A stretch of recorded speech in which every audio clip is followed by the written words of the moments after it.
nation, under God, indivisible, with liberty and justice for all.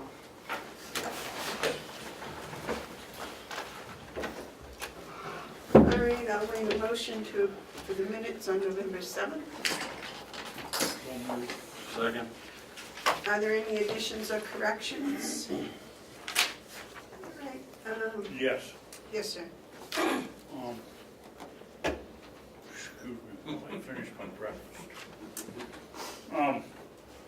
Just on the web, Commissioner Babson said candidates that ran unopposed were not invited to any candidate night and received no recognition. I would like it the sentence to read as it is, but add especially from all local newspapers. Because that was my complaint. Oh, you got no recognition from local newspapers? Received no recognition, especially from all local papers. And you won anyway. I'd be in trouble if I lost. Could we move that up under public input instead of media questions? Oh, yes. No, because he was responding to a question that Damon made. Damon asked how he thought the Right. new election was going to change the relationship with commissioners and the delegation. Right. That was the answer to the question. And that was my answer. All right, any other additions or corrections? Well, just below that, we usually have motions in bold. If we could bold under Deed's budget.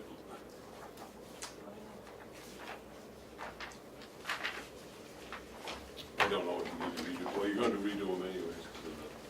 Yeah, I just, it's easy enough to do, miss that one. Okay.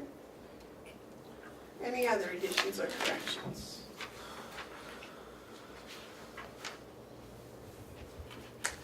All right, if not, all those in favor of the minutes of November 7th as amended, say aye. Aye. Those opposed, right.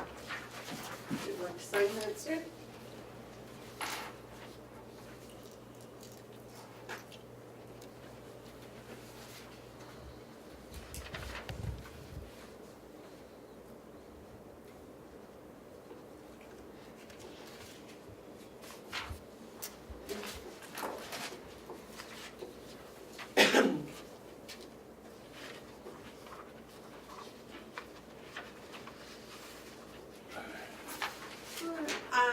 Is there any media questions?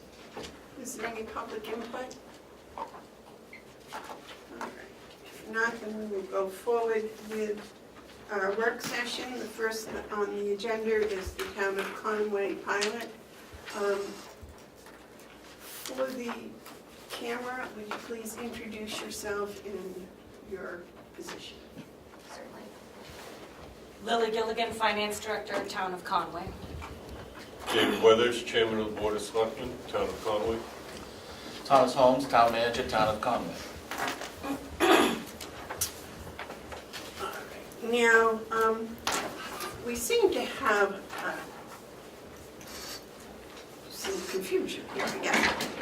It was brought to our attention that when we act as selectmen for the town of Hales Location, that Hales Location was supposed to be getting pilot money, as apparently we believe Conway is supposed to be getting pilot money. And we need to know how to go about asking to get that pilot money. And I read the information that I got from you, and Lily, I guess you've been doing most of the work and the research in this case. Yes. And what could, I don't see where you really got a direct answer from the Department of Interior. The Department of Interior has all of this information back to 1999 available on their website. The information that's shown there is that Carroll County has been paid from 1999 to 2016 $52,459. And the allocation, yes. How much? 52,000, I actually have a sheet showing that, if that's helpful. Would you? Yeah. It's the last sheet. Thank you. Thank you. You're welcome. Okay, now, my question as a selectman for Hales is, what success have you had dealing with the department? I've had great success Okay. once I finally reached the right person. The reason that this came to my attention and I pursued it was 5 years ago I was hired as the new finance director for the town of Conway, and when I was setting tax rate with the adjustment to revenues with the Department of Revenue 9 months later, they insisted that we would be receiving forest payment in lieu of taxes for the national forest land that is within the town of Conway, which is 366 acres. And I told her that we had never received that. Could you please tell me, point me in the right direction, who I need to talk to? And she pointed me in the direction of another person at the Department of Revenue. She did not understand where the monies were coming from, and pointed me in the direction of the Department of Education. There's two separate types of pilot monies.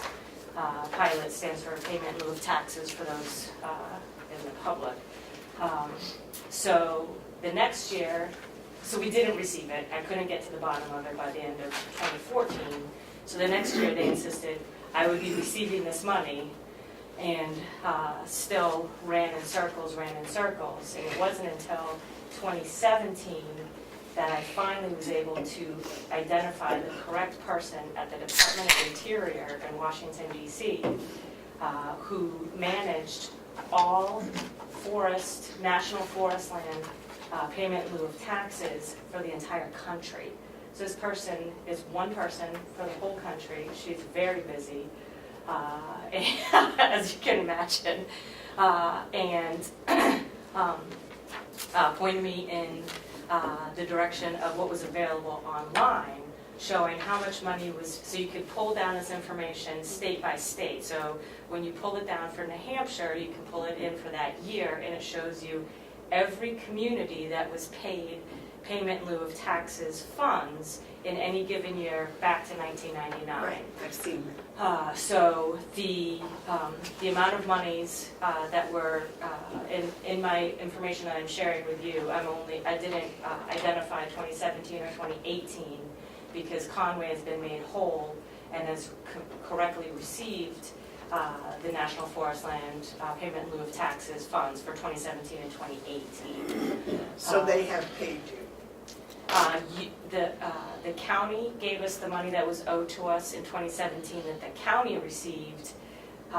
They received the money in June, and through conversations back and forth between Tom Holmes and Ken Robichaud, the almost $1,000 900, yes. was paid to the town of Conway by Carroll County because they had already received it and it was intended to be paid to the town of Conway. So this year in June, the town of Conway received their money directly through wire from the Department of the Interior. So the letter that the selectmen wrote to the commissioners was to make Conway whole for the information that's available easily from the Department of Interior, which is 1999 to 2016. Okay, well, as the selectman of Hales, that's where I'm coming from at this moment. Certainly. So we need to contact this woman that's in the Department of Interior that manages pilots. Is that who you contacted and asked for your back money? It's not back money. The county, Carroll County has already been paid this money and recorded it as revenue somehow, some way, and never transferred that money to the town of Conway. I don't know what you did with the monies that were intended for Hales location. Okay, well, so that is where you're at right now. Yeah, Carroll County has received this money. Right, we have no argument over that.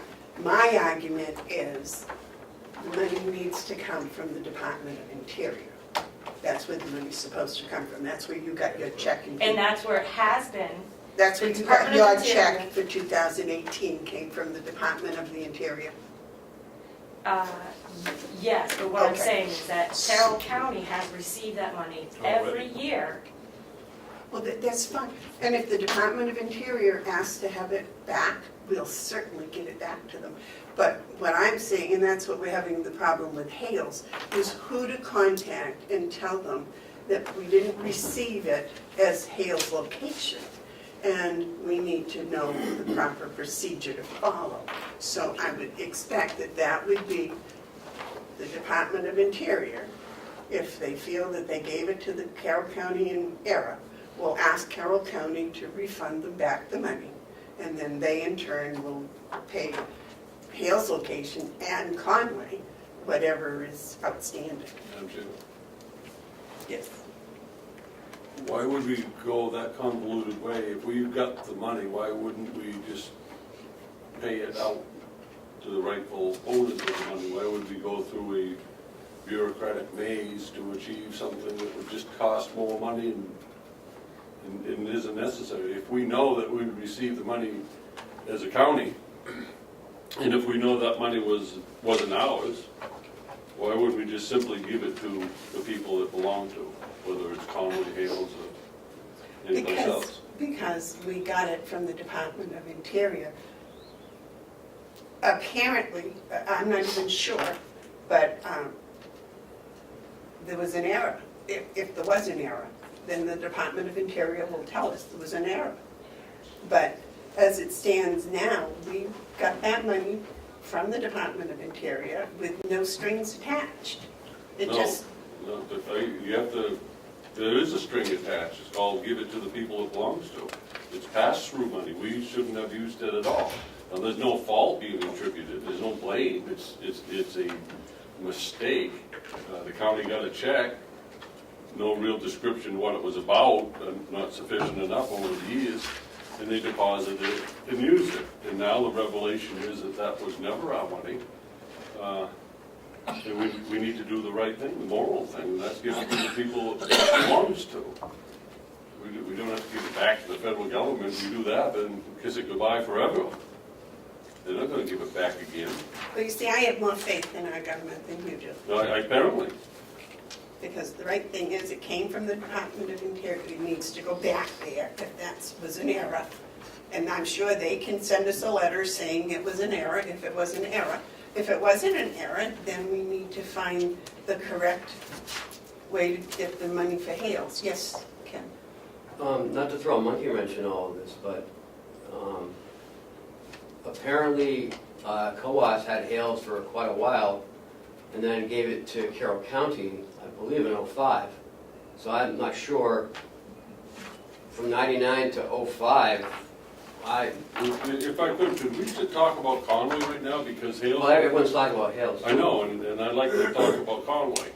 I mean, there's a special interest of this board because we're also selecting of Hales. Correct, and But that's that's my not, concern. this meeting here is about Conway. I And know thought that Conway was going to help us to find the proper procedure to follow with Hales. They found us, they just gave us how much Hales is owed.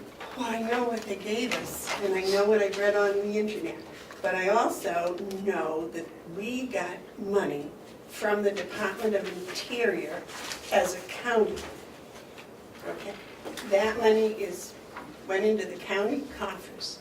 Now, if it was an error by the Department of Interior, the Department of Interior has to tell us that it was an error.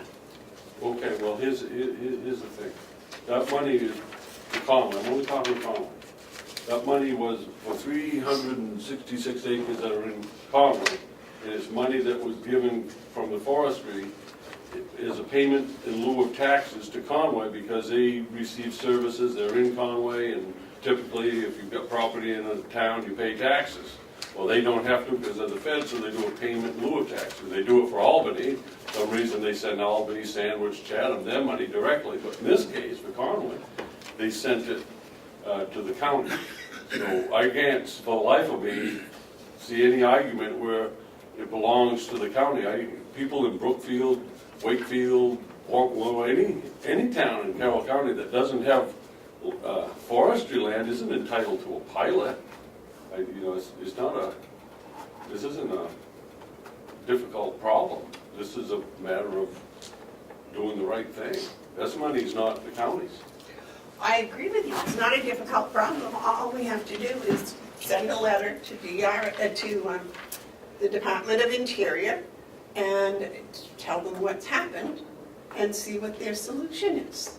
Ken, we asked you to write them a letter. Yeah, Did you hear from them yet? I haven't even written the letter yet, so, I haven't had time. We're in the middle of budget season. Yes. So are we. If I may, when I spoke back and forth with Ms. Kiernan from the Department of Interior, New Hampshire is special and different in the way that the Department of Interior pays its money versus all other states in the country. All other states are sent from the Department of Interior the monies to the county, and it's the county's responsibility to then pass that money on to the appropriate communities where this forest land resides, whether you're in Alaska, Montana, or Colorado. In New Hampshire, for some reason unknown to her, those funds are sent directly to those communities, and in an error that happened many years ago, Conway was never pulled out of Carroll County and remained within Carroll County's payment. The information that I received from Ms. Kiernan was that she is not interested in getting involved in, once the monies come here, the money should have then been distributed correctly to the communities that it was intended for. That didn't happen, and she doesn't see that as an obligation or an error on her end. It's a correction that needs to happen on our level. So because she is a one-person band for the whole country, I think is why she's trying to put this back on us and not taking on the intricacies of who did what 2 decades ago. Well, you along with everyone else, elected us to watch over their finances. And that means if somebody paid us money, then you don't have to just go give it away unless we have something from the ones that gave us the money. So we need to have the Department of Interior acknowledge whatever's going on and ask for that money to be returned to them. And then they can distribute it as apparently New Hampshire is supposed to be distributed. We did not make the error, apparently the Department of Interior did. So the Department of Interior needs to take responsibility and correct that. Jim? Yes.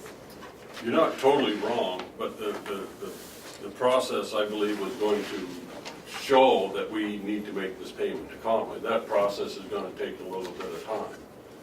I think what we need to do is to empower the conversation, the whole thing, by putting 2 line items in the budget, in the commissioner's estimate, one for Conway, one for Hales Occasion, and the appropriate amounts. At that point, that goes before the delegation. And the delegation's made up of people from every town, and they can have the discussion about whether or not they want to keep it in the budget. But if we don't put it in the budget, then this conversation, for all intents and purposes, is over. I mean, we can sit here and talk about the right and the wrong of it, but at the very least, we know that we need to keep the conversation going. And the way to do that is to put a line item in there for this payment and let the delegation sort it out. I'm quite confident when the information that you seek is there, that they'll see the wisdom of doing it, and probably somewhere around May or June, this will be remedied, but it's going to be a process. Well, I'm not doing it until I hear from the Department of Interior. Can I ask you a question? Yes. You wouldn't put it in a line item in the budget so the conversation could keep going? Not this year, not until I have something from the Department of Interior that says that there was a problem. David, do you have an opinion on this, too? Yes, I do. First, I'd like to ask Lou why the figures that we got a while back and the letter you passed out today are different. One is 11,754, the other is 12,176. I thought by adding the $970 to the 12,000 it would come out at. I don't have an 11,000. I figure I have 12,176. I think that was from you originally. Oh, This doesn't go back to 1999. Oh, I don't okay. know. Okay. This is That is- this is my work in progress. Okay. This was all of, oh, I see what you have. You have all of my communications Yes. with the Department of the Interior and Didn't the you send Department of those to Revenue. us? yeah. Did you send those to us? There may be a copy, I- there may be. About 6 weeks ago. Yeah. This did not come with the original letter. This came as backup as a request from Ken with regards to how did I come to know all this information. Right, So and this that's is what we've had. every communication with. This is my work in progress. This is not the final figure. As you can see, this is 2017 back to 2000, and it's 1999. Thank you, yes. Well, this was the information we were given to do for homework prior to making a decision on whatever's happening. What I handed you was the original letter and the documentation that was sent to you by the selectmen back in July. Right, I have that, but Yep. also this packet. Yes. May I continue, Madam Chairman? Well, the one thing I don't see in here, and maybe I missed it, is a letter from the Department of Interior explaining not why or how, but who the money's supposed to go to. And I don't agree with sending the money back, but I do agree with having them just write a letter and saying, there's been an error made, we owe you the money, because it's pretty apparent to me that we do. That was But I an don't email. want to walk away from it and have people come after us and say, Certainly, we didn't do snail mail conversations. Myself and Ms. Kiernan from the Department of Interior had email conversations back and forth, which may or may not be in this package. oh, If there's you- plenty of them. But I am happy to get and cull that email and forward it to all of you when I get back to the office today.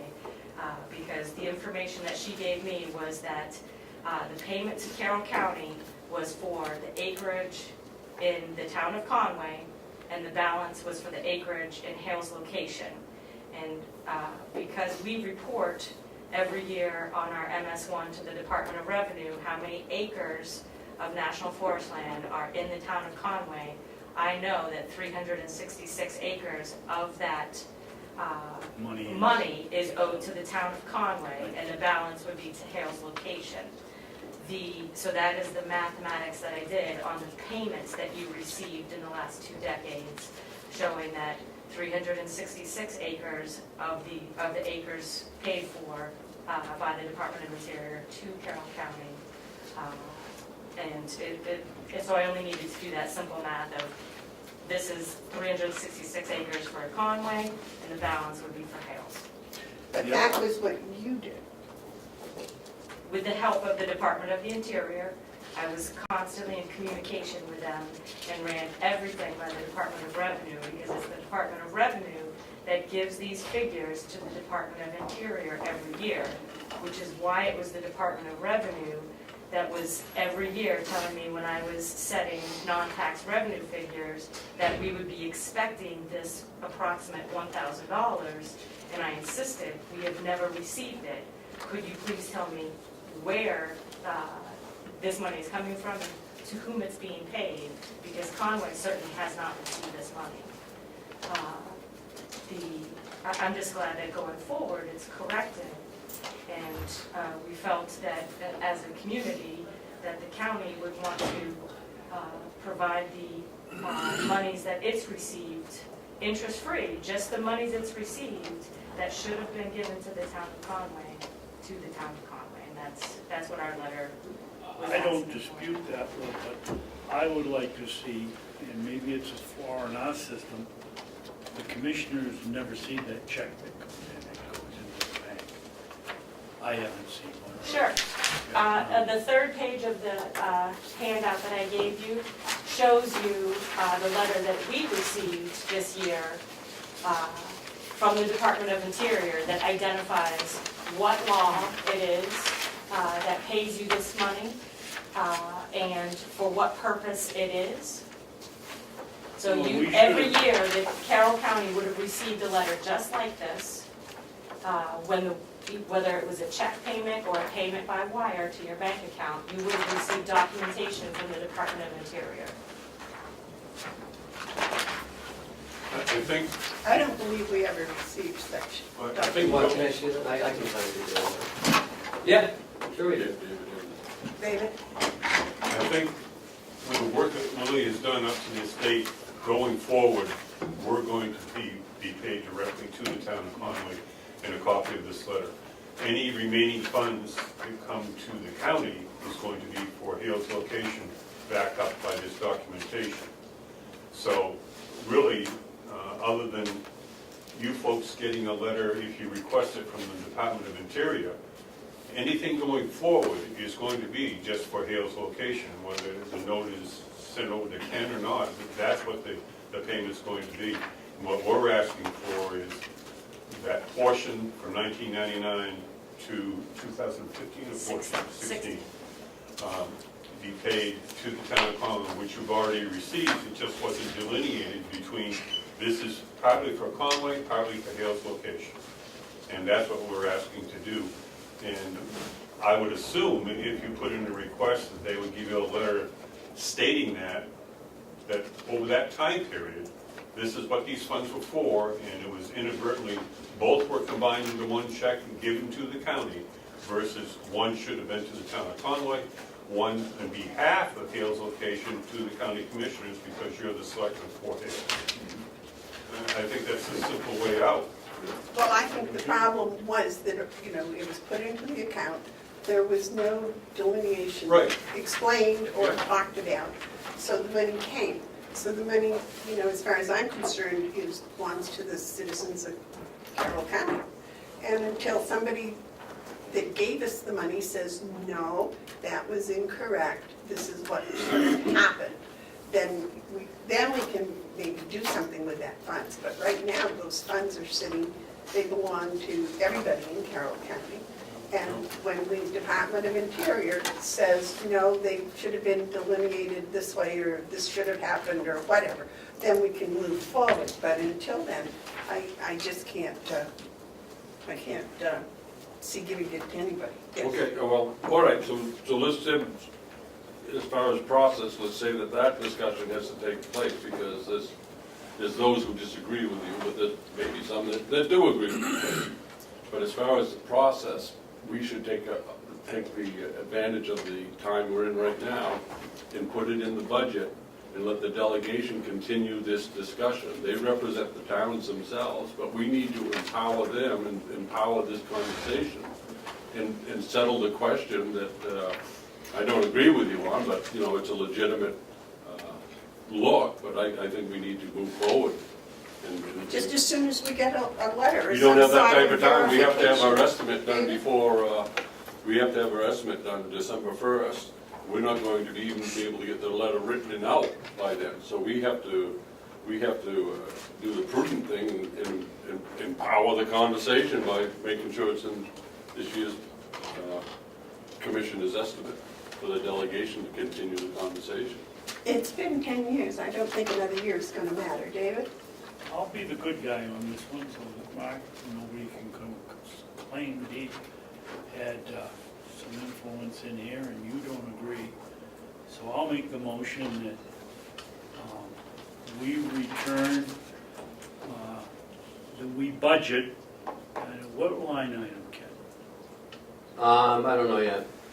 Probably at a 4102, special fees and services, but we'll see. You want me to make the motion in specialty and services? No, just make the motion and I'll figure it out. Okay.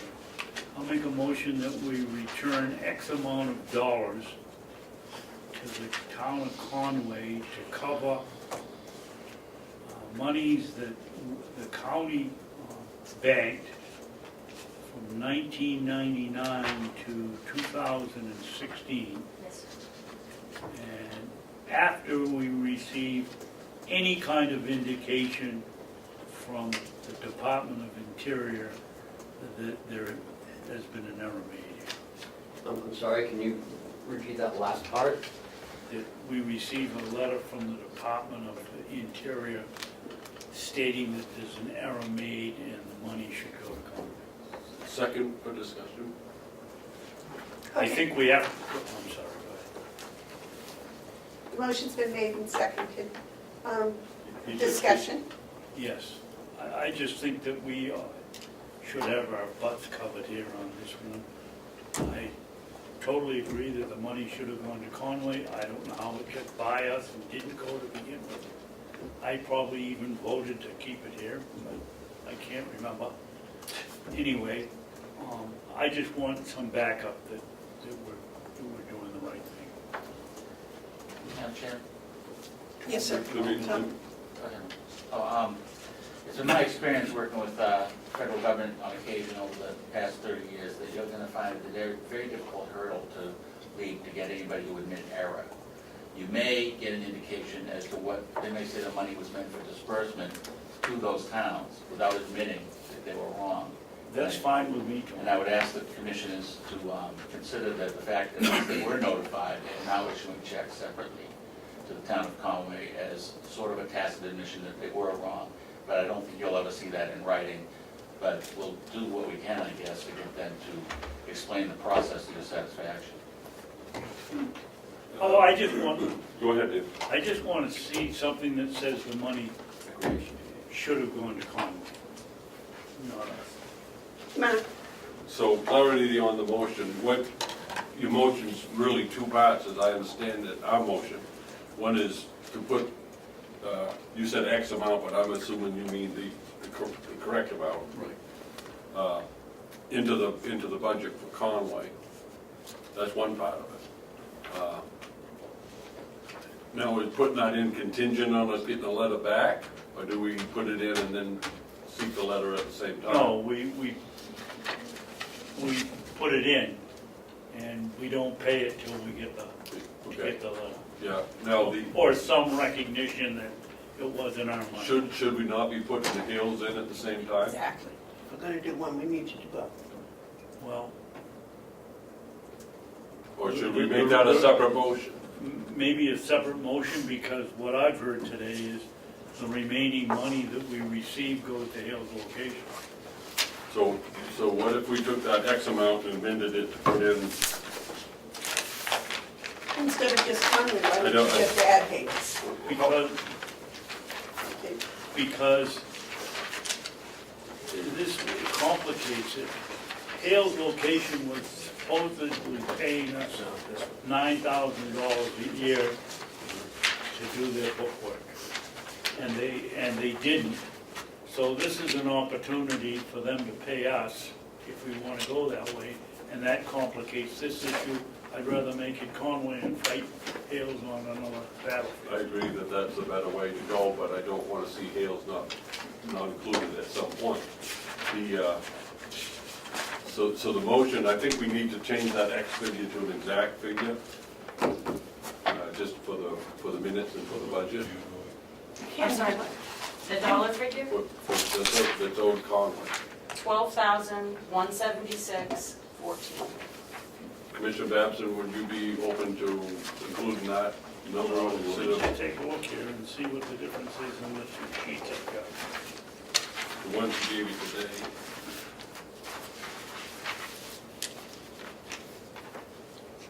Can you make a comment?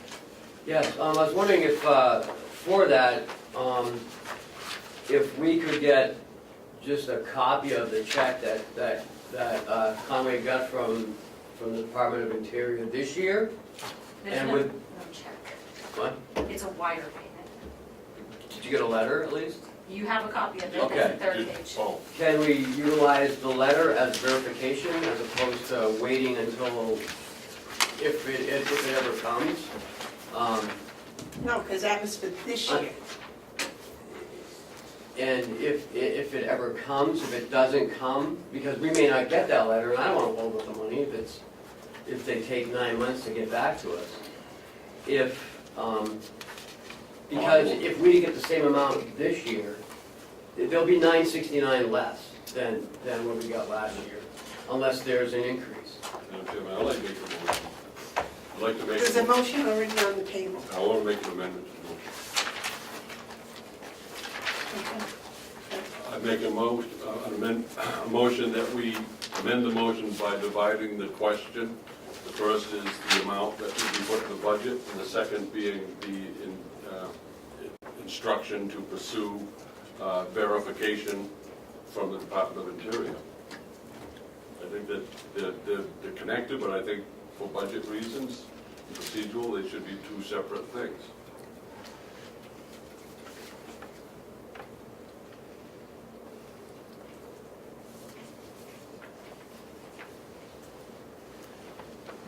I don't think you're going to get a second. Okay. Okay, is there any other discussion on the original motion? We're putting the X into the figure. No, we're gonna put the, what'd you say, Lou, 12,000? 12,176.14. Yeah, that's right. Yep. So how is the motion read now? Well, I was going to make a motion that we vote on it and ask her to read it. Well, let's read it before we vote on Commissioner Babson, motion to budget $12,176.14 to return to Conway for money owed 1999 to 2016 after we received a letter from the Department of Interior saying there was an error or that the money was intended to go to Conway. All those in favor? it. No. Yes, you have more discussion? Yeah. The way that reads, it doesn't sound like we're putting it in the budget until after we receive a letter. And we will probably won't receive a letter until ever. Because as Ken pointed out, and as Tom pointed out, these aren't the type of letters that the federal government, especially if there's only one person working in a department for the entire nation, is going to pen. I think we need to be clear that it's in the budget or it's not in the budget. I have no problem asking and seeking the letter, but it will hold it up. And the question I have is, does it go in the budget or not? The way the motion reads, it doesn't until we get the letter, so the time will pass. It won't be in the budget. David? No, my intention was to put it in the budget, but not pay it until we have something that covers our bottom. Okay, right, is that how that reads then? I mean, Would you Well- read, I read it the way it was. Is you want to put it in the 2019 budget to be paid when we receive confirmation? Is that what That's you're okay. meaning? That's okay. I think that's what I meant in a second. In other words, it'll go in the budget this year, but it will not be paid until we have the proper, letter from the Department of Interior? and it still has to be approved by the delegation before it's in the budget.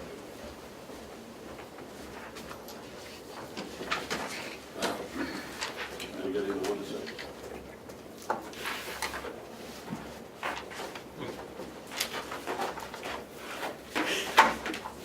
It's my main job is pushing Let me cookies. share these with- Do we have any more? You, Tom. Point of Yes, order. Tom. May I ask which delegation will be working on this budget? Do we, is it?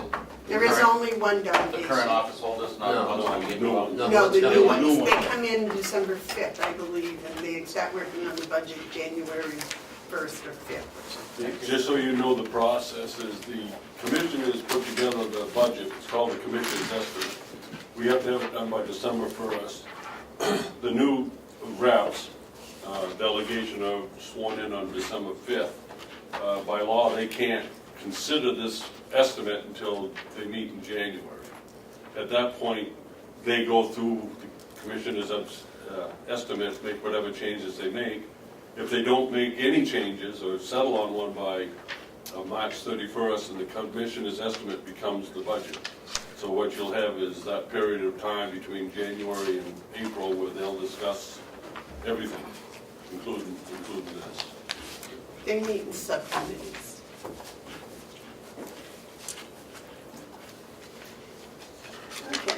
other questions? All those in favor of the motion, say aye. Aye. Aye.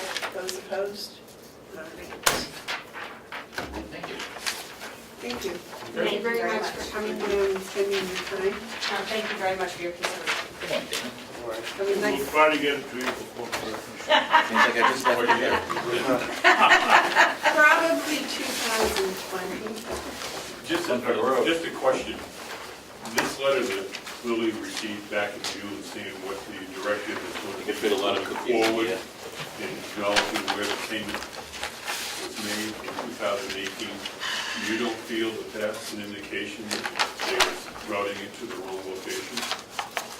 I think that there was this problem, but I also am responsible for this money. You're a selectman.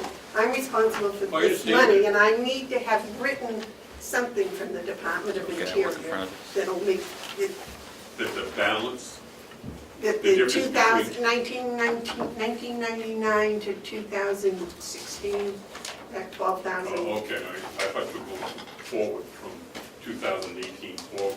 No, Okay. no, Yeah, no, whatever they're doing now is it's been straightened out. Seems right now. their business, so Right. I think they've Yeah. maybe had it straightened out. What they need to do is tell us that that's what it should have been. You know, I think that Commissioner Babson made a very good point on appeals, just for a second, and that is the amount of money that they didn't pay for administrative work. It's a whole separate issue, but there probably should be some adjustments. I think that's it. Well, from 11 to 18, they've only paid 4. One. All right. It's very nice meeting you. Thank you. Thank very you, much. thank you. Thank you.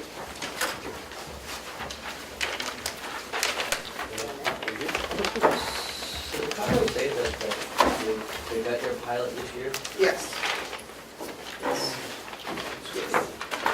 I'll check them out this year, I believe was the second. There's actually more than the rest of So that's why I want something from the Department of Interior. It's just.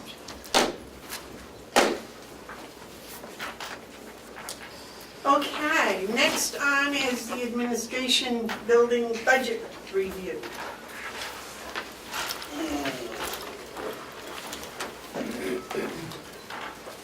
Well, good morning, sir.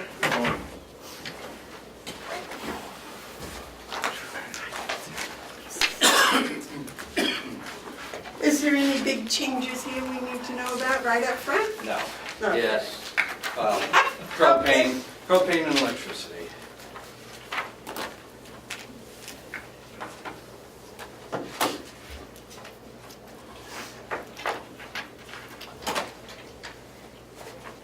There's not much we can do about that. No, you guys want to go through this line by line, or do you have particular questions on particular lines? Or should we just let Bob tell us about the exciting stuff? Well, down as far as 029, That's what all of those are pretty much fixed amounts. The only thing to discuss is the variables, unless you're going to ask for new help. No, I'm not asking for any new help. I did put in $500 in overtime because we now have a full-time person here. And if he gets called in the middle of the night for whatever reason, I'd like to have something in the bag for that. I spoke with him this morning and told him how lovely the sidewalks were. Thank you. Yes, sir. So what's going on with the contract and fee and services? Small increase. Every year we get a couple of percent increase. Can you give us an example of what's in that line?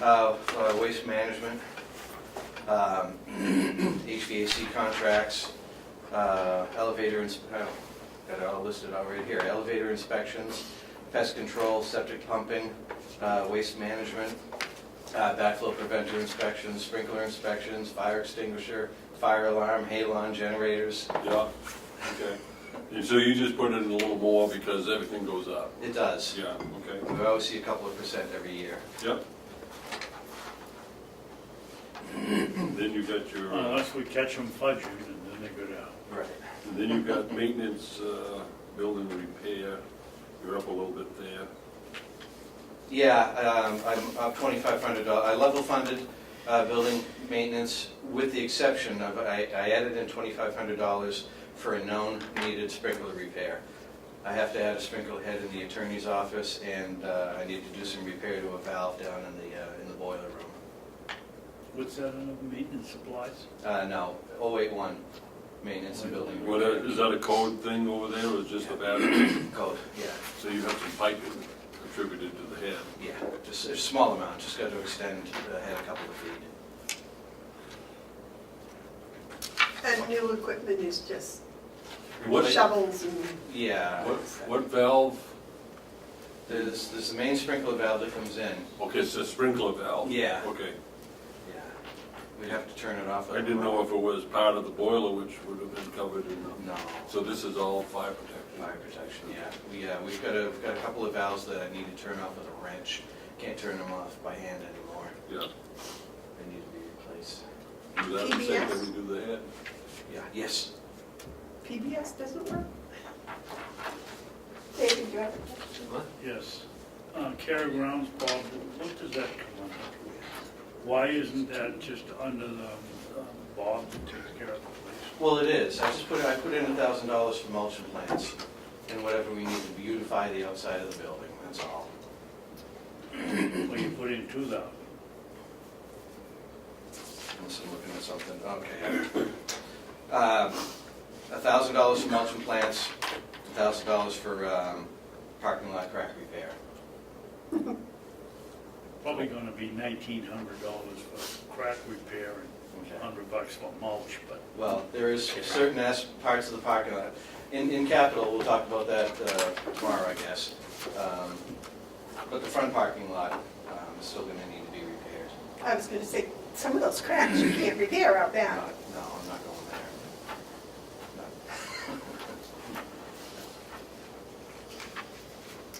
No, So, I don't know if you've been made aware of the electric.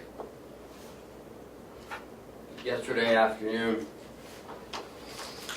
we, as good as Cheryl is at reviewing the bills before she pays them, noticed there was an increase in our large supply side. We signed a contract at 7.98% cents per kilowatt. It's up to 8.1, which is an additional $400 per month for the jail nursing home. In contacting ENH Power, and in contacting Eversource, and in contacting USource, our commodities broker, we found that there's a part in the contract that we signed that says if they lose, it's called the ISO, insurance organization. it's ISO something, I can't remember, Kathy has it written down downstairs, that they have the right to increase our rate if the ISO starts losing money or goes, or the people don't buy the amount of power that they reserved or something like that. And that came into play for this next year. So for the next 12 months, we're at 8.1 cents per kilowatt as opposed to 7.9. That equates to $400 a month, Total, campus-wide? yeah, So that's 5,000. $5,000. That's the maximum they can increase it. At this point, that's where it is now. I don't know where it's gonna go after that. Boy, I tell you what a gimmick that is. Okay, we still should do the solar garden across the street. David, you had a question? yes. First of all, Cheryl, thank you for picking that off. I remember that clause when we saw it. You said if somebody doesn't purchase what they say they're gonna purchase and the ISO kicks in? Do you mean, when you say they, do you mean the whole area or do you mean just us? The people, the amount, the block that they purchase, it's not just us going up, it's That's what everyone I'm who's on asking. that block. So if we reduced our electricity use and somebody increased theirs, then, We pay a couple of cents more because they've already purchased that. okay, well, we learned something. So we purchase, we pay more if someone else uses less. If we lose less and if someone else loses less. If we use more and someone uses less and the net is less, we pay more. Yes, Because they lose money, yes. Well, isn't that something? We pay more for usually you get a quantity discount, the more you pay, the less you rate. Yeah. But in this case, we pay more because someone else used less. Well, that's screwy. A contract's worth anything these days? Well, that's a good point, because Coming up. there's no risk for there's no risk on their side. I remembered that, I thought when they talked about that, it was if we use less. Well, this is probably that too. that was my impression. Well, maybe that's what it said, but Kathy was talking a mile a minute, so I assumed that Well, I have She I said that- have the contract in my desk. the aggregate, well, trust me, I looked at it yesterday. We all looked at it yesterday. It's a lousy contract. It is. It's a short one, though. 2 years. So we're in our last year, except in August. August, yeah. So before Siemens kicks in, we need to re-look at that. Because we're gonna start using a lot less electricity.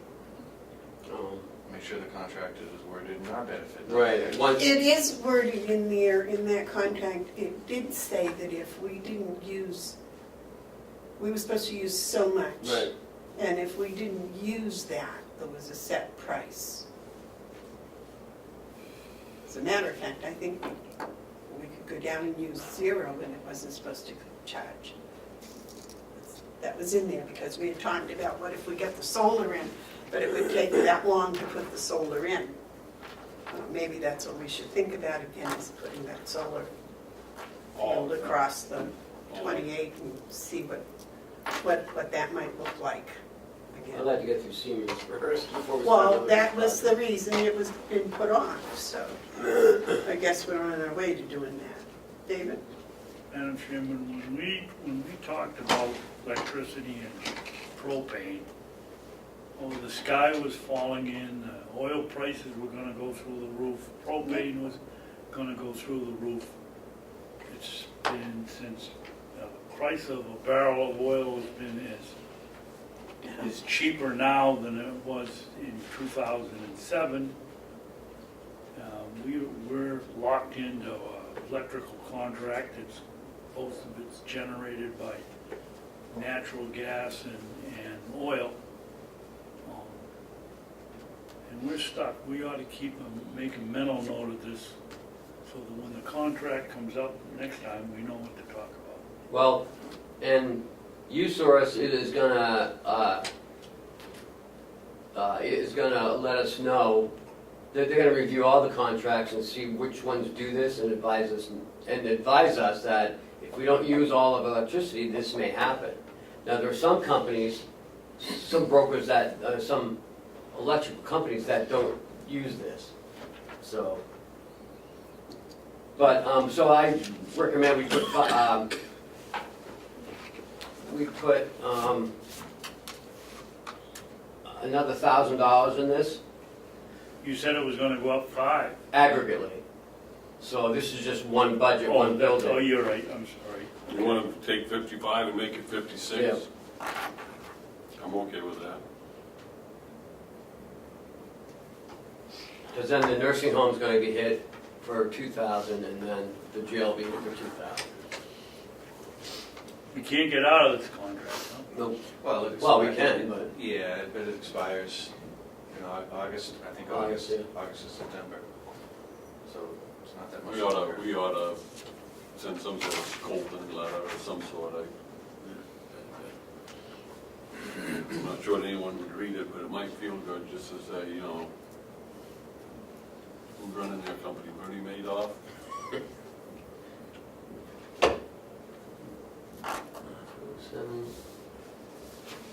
And propane went up 10,000. I think that's too high, Bob. I mean, I recommended, yeah, I don't know where that number came from, that's not the number that I put forward. I put 19.1, which is a 3% increase in usage, not including a 16% price change. So the 19.1, what I did is I took the year-to-date, which was 9 months, divided that number by 9 and multiplied it by 12 to come up with a projection for the end of the year. Added 3% to that, and then 16% on top of that, because of the price change. Came up with 19.1. So Ken, why did you use 25? I have a 25. Who else does the budget? Just me. And the department head. You know, we call it a mistake and change it to 19.1. Well, And still, you gotta remember, at the end of the year, we're gonna refine these numbers again. I'm recommending 21. 21, That's my recommendation, 21. changing 25 to 21? Yep. I'm okay with that. Me too.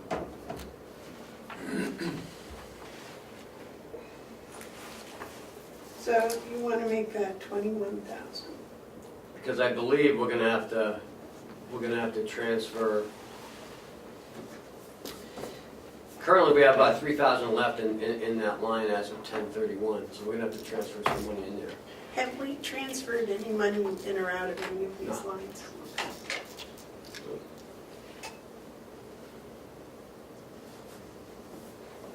So we're probably gonna have to transfer some money next month. For? In the propane. Oh. Anything else that we need to know about? Vehicle expense. Put in $1,000 per vehicle for gas and maintenance. We have three vehicles now. Are they all registered? The Crown Vic is done getting everything taken out of it, so it's gonna be coming shortly. It's not registered yet. What is it gonna be used for? Mountain View. Three weeks ago, you guys voted to get another vehicle, and give Jason one of the other ones. Well, we were going to swap one with Right. Jason. You're gonna Yep. swap it. Right, no, right, so we still have three. So we swapped one with Jason. Yep. Well, I'm And sorry, the that's my fault. When I see vehicle, I think of cars.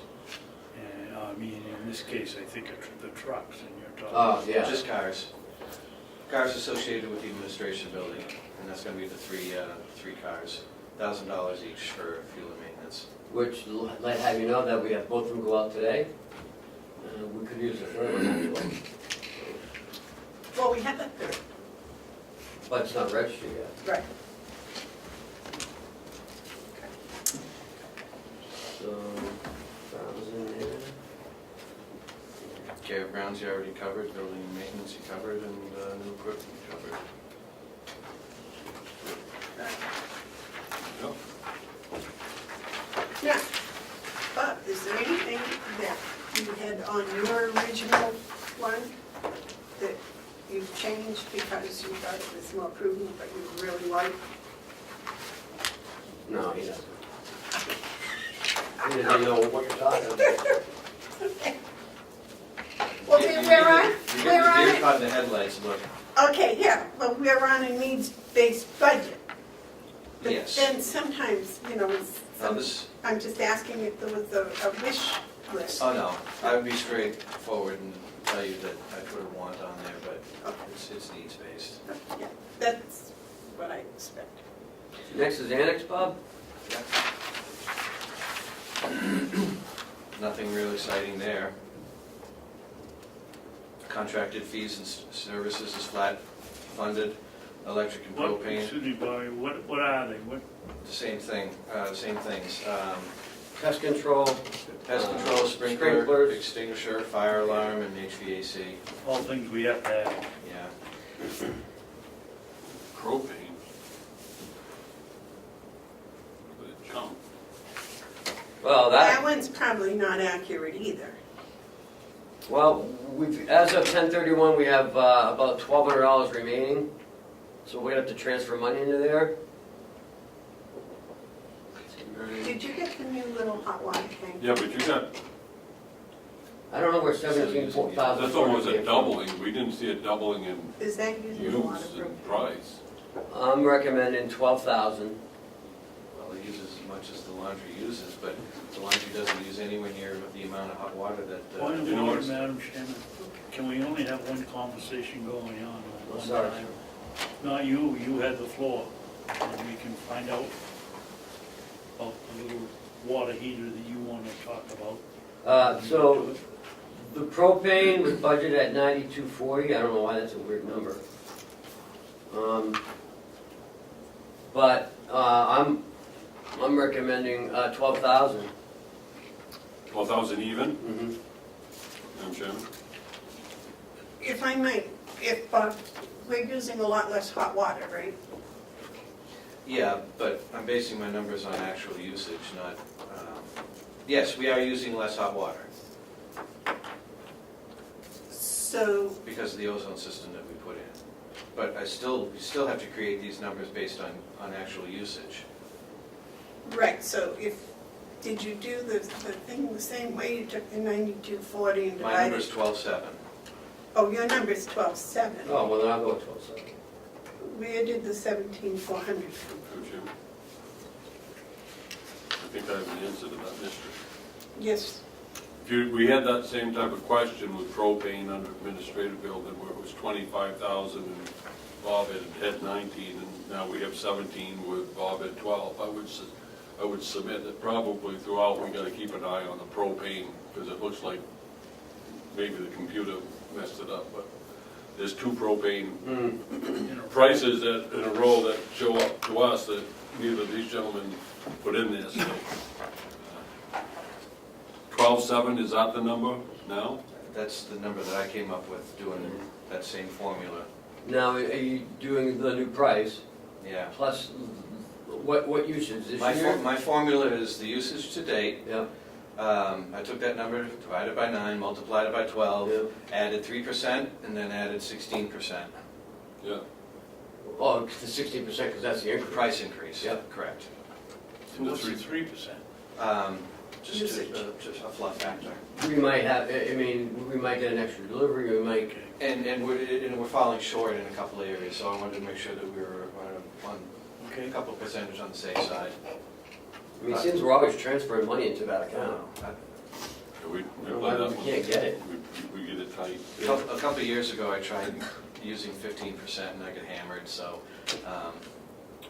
backed it off a little bit. okay. So 12.7's the number, everyone? Yep, Okay. all good with me. Okay. Any other questions, gentlemen, on this budget? Okay, the next one is human services budget. That's it for Bob, right, Bob? Yes. Yes, sir. Bob, on the delivery, the loading dock, are we encumbering funds? I think we're going to have to. That's been a project that's kind of been ongoing all year with engineering, and I still haven't got the final engineering back yet. They've been here, they've made their drawings, but I haven't got the final recommendation from them yet, so it's a It's work. White Mountain? Yeah, it's a work in progress. Bob and I have been communicating weekly on the encumbrances, so we know what we need to encumber Okay. at this point. But even if they do come forward with something this year, it's not going to be a project that I'm going to want to do in the wintertime. It's gonna be in the summer. Yeah. I hate to kind of, but I think winter time is almost here. It's here. It's here. Oh, the sun's in Libra, it's still fall.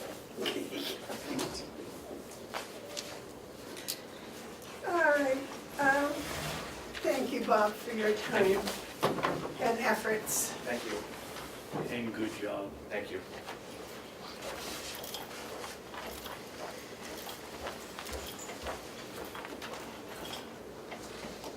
Human Services? Yep. So we've been spending, over the last couple of years, we've been budgeting 5.2. And for some reason, we aren't paying it hasn't been going up as much as it has in the past. So my calculations and Kathy's calculations and what we're gonna be paying coming forward, Kathy and I both feel that $5,050,000 is a good number. 200,000 less. $200,000 reduction. Now, I've been thinking about this, why has this happened? And the only thing I come up with is the IDN. Might be picking up some of that stragglers, you know what I mean, the 200,000. I have no other justification for it. I think, if I remember correctly, when I was looking at the bills, the itemized things from BPAS, and the way they were trying to figure out how much to charge each county, it was based on the statewide, not on just the county. So statewide, the money they had to spend total may have come down. I think the money they spend in Carroll County may have gone up. That would be the only thing, is the statewide expenditure would be somewhat down. We haven't seen a real increase in monthly expenditures from them. So I'm not gonna budget. Don't they do that by year? No. We pay them monthly. Right, but I mean, isn't that based on the year's figure? I think it's actual usage, but. Oh, really? But it's in arrears, so. They spend the money, then they bill us. Because we're always like 2 months behind. And the year is June to July, when they Yeah. set it. Well, June to May 31st. Yeah, from June 1st, July 1st to June 30th, yes. Because it changes July 1st. Yes. Yes. Mark? All right, so I don't think I can even describe exactly what we get for this tax that we pay. It's a formula that's, it's, other than Commissioner Bevard, I don't know many people who have even a remote understanding of how they calculate it. And to me, there's a volatility factor in it.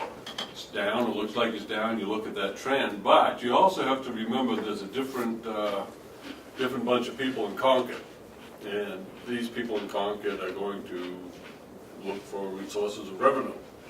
So I would err on the side of caution and not reduce this by 200,000. I think you could see this is one of those taxes that are affected by increasing. Or what doesn't, but I just kind of think that the environment that we're in right now, July 1st, you're going to see things like this be more of a local burden than maybe this number presents itself. So as all the months that I look back, our next 6 months are going to be at $430,000 per month. Even if we do that and add another $2,000 to that for the remaining 6 months, and then we get a credit of $260,000, still comes up to 4.9. So I'm thinking $5,050,000 is a good number. But if you guys want to raise it, that's fine with me. David, you're right. you had a comment? I'm not really good with math, so if one of you characters have got a machine Go ahead. here, they can, using the old divide by 9, multiply by 12, using last year's figure, that comes out to 4,700,000, and we round up 50,000. Is that the same figure you get? I got 4.9. Well, you round up. Well, because, remember, this only has Well, my numbers have up to September, so we have paid into this so far, 3.9 million. Well, it says here on my sheet, 3.562. Right? And Why then you get 3.9? because we paid another payment, plus we get credits on top of that every month, so, you know, we may pay $430, but we got $8,000 back in like credit. So that's really only $422. So what you're telling us, Ken, is these figures really don't reflect. It reflects what we've paid, but not how we got there. You said we got a credit, it must be, We get credits every month, like we get a $10,000 credit, an $8,000 credit, a $17 credred. Those treated okay, as so we revenue? actually spent No, it's 35.72 offsetting. through 1 month. You have to add on $10,000 to what's spent to really find out what you spent. They're giving you a credit for the 10, but if you really want to find out what you spent, because aren't the credits? It's 2 3 months? point, as of 11/17, as of 11/14, Okay, we spent $3,974,279. For the first 6 months, what were the payments? 428, 652, And what are they now? 430. 430, 431. But we get a credit of 209,762 in July.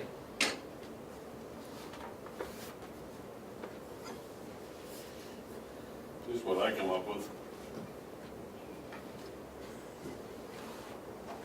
Well, you laugh, but Well, I can tell you, we won't even make 4,000. I mean, we won't even break 5 million.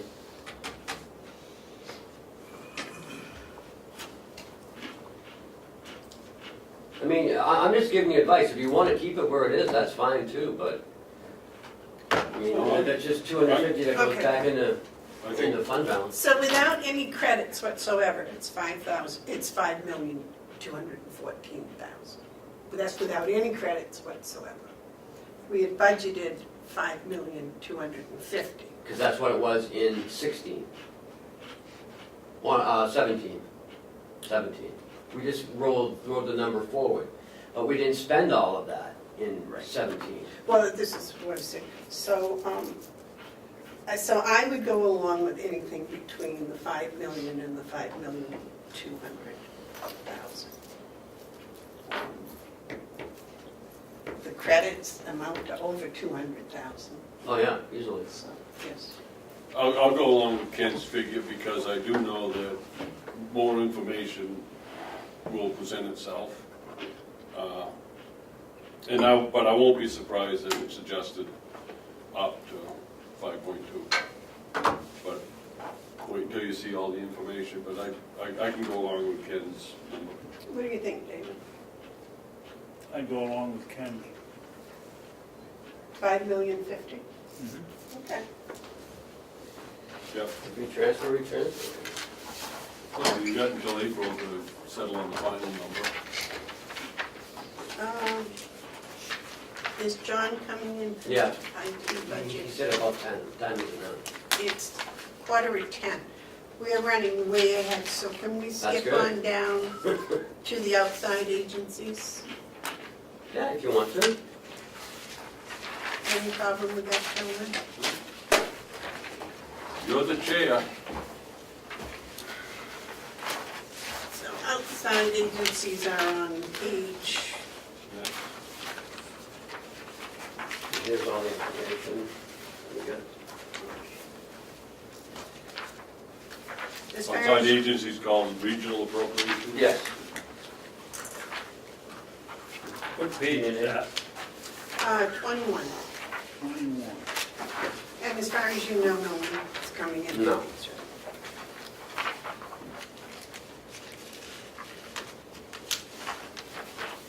Now, there has been some requests for increases.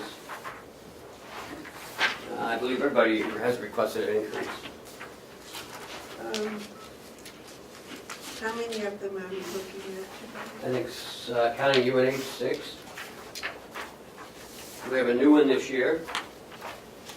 They did a presentation to the commissioners. Mount Washington Valley supports recovery. They have asked for, it says 2,500, but it's 5,000. I never got the corrected one. Yes, the first one is White Horse. Yep. White Horse opened up a new office up in North Conway. UNH House is coming in at 11, so if we could just put that one, that's. What is? House is coming in at 11. Who's close? Oh, the UNH Cooperative Extension? Yeah. Yeah, but that's a different line. Yeah. That's the page. Okay, which one would you like to start with first? Down at the top. White Horse?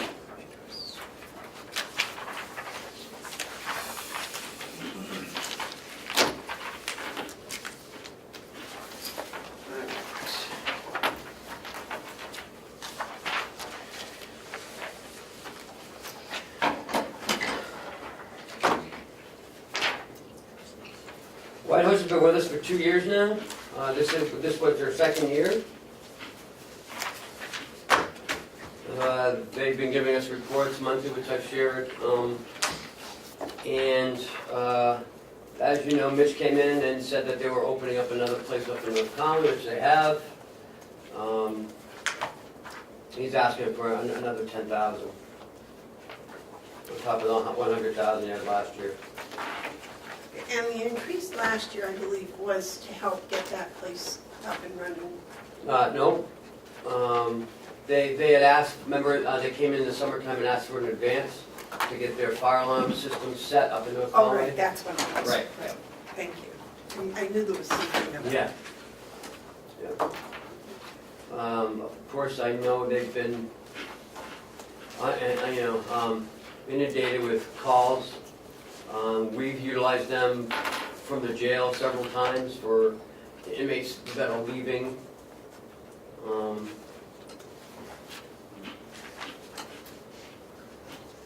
I'm told some of our people on parole also, isn't that part of their parole? Probation. Yeah, on the probation. Well, we don't have a probation out of the jail. It would be out of the state probation, and I believe, yes, they do use White Horse.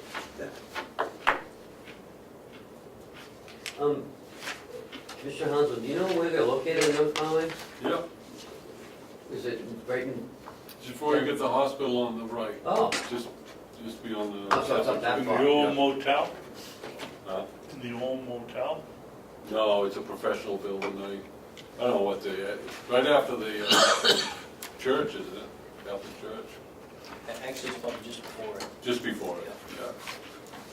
is it a Right-hand big side is building? A big building, but it's not all there, it's professional offices Sure. in Right, just before the church. They have one whole floor, I believe. there. They may very well be, yeah. They have that secondary building out behind the professional building. It's one that sits back a ways, right? Yeah, Yeah, they have 2 floors. good location.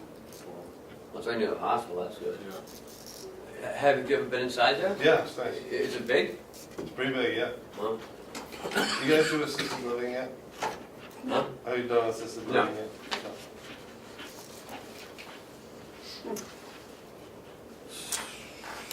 So what are we doing?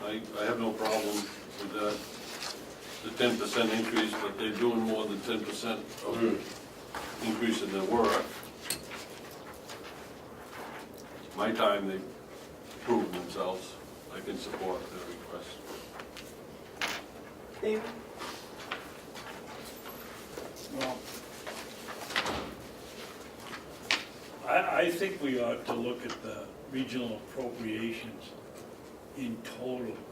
This budget is now going to be, if we pass it all, $348 Port Kenny and rounded out to 350,000.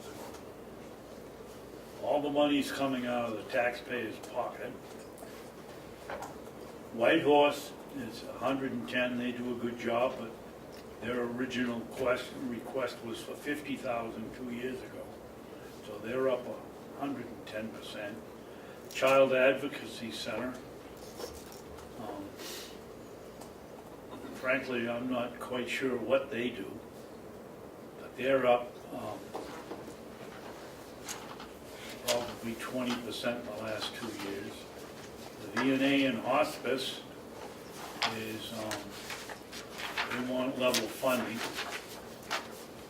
Retired Senior Program, they, that is a program that really contributes to the county society.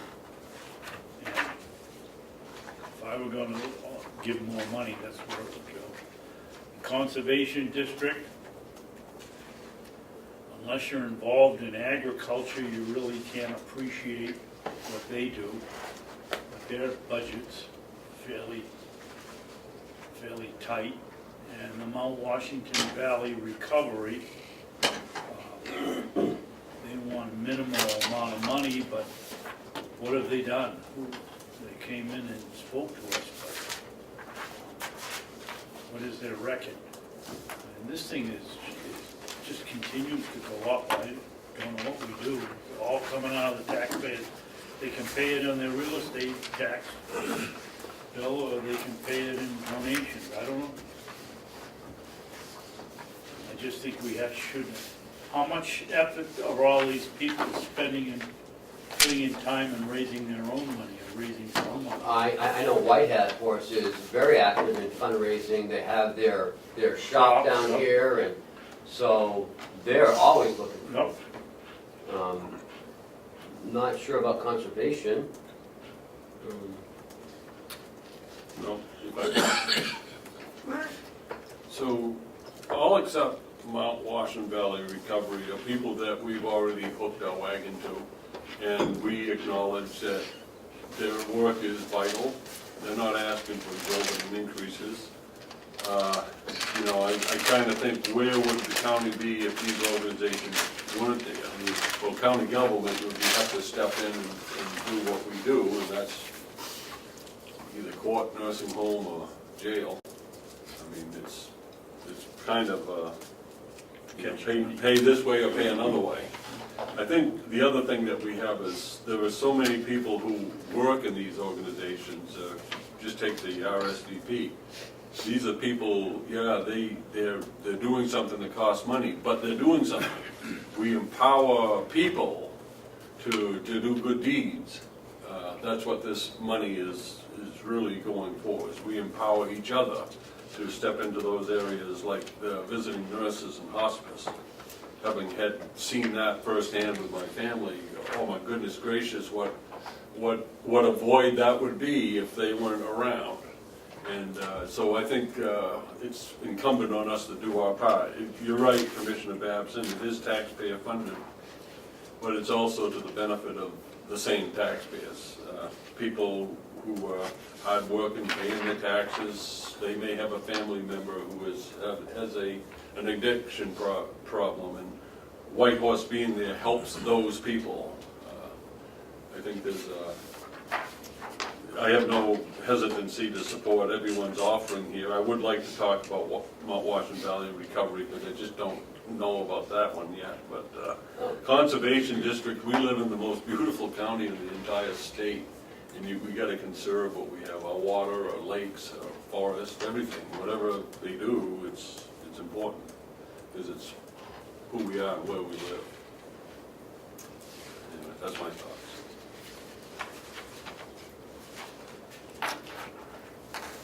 Madam Chairman, are we going to discuss these one at a time, or? Well, you're the one that wanted to Thought we were look at gonna, it yeah. as a whole. Well, I'm talking about the whole setup of regional appropriations. That's what You got to keep it, but you look at the reason I'm asking is the Child Advocacy Center. budget for personnel is $135,000. Total for the personnel is $197,046. How many people do they employ? I mean, how, is it going to just Mrs. Scott or Ms. Scott and a secretary, or? That's a lot of money to pay. Oh, no, excuse me, that's for all the other things. The salaries are,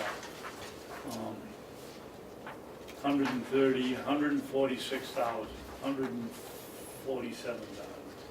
So it looks like the federal government gives them 75,000, state gives them 9,000, the county gives them 50,000. And they do fundraising, they received 50, they're looking, last year they received 61,000 in their fundraising efforts. Where do you see that, Kevin? Right on the front page. Yeah. Oh, fundraising, okay.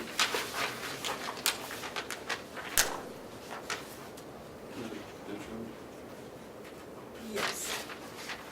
So the Conway School District, a few years ago, recognized that the children in our schools, a large number of them are in need of services. They're not special ed kids, but they're students who have experienced social and emotional situations, and their safety net is not as big as perhaps it should be. So the people in Conway voted to hire 4 liaisons who work, they're teachers, but they work with families to get them services. And I've spoken with a few of them about their work, and they turn to this agency.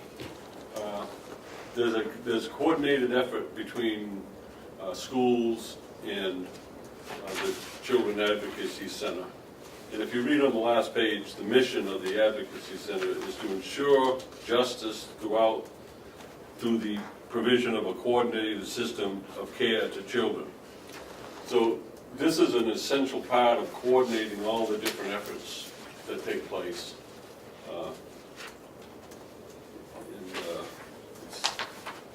It's quite an important job. When I look at Conway Elementary School, and over 50% of them are on free or reduced lunch. You know, a lot of these kids are coming from Albany. You know, there's just some real stress put on families that often aren't addressed, and they show up in later in life. So I fully support this program. I personally think anything, especially with the opiate addiction problem that we have, that helps the children is money well spent.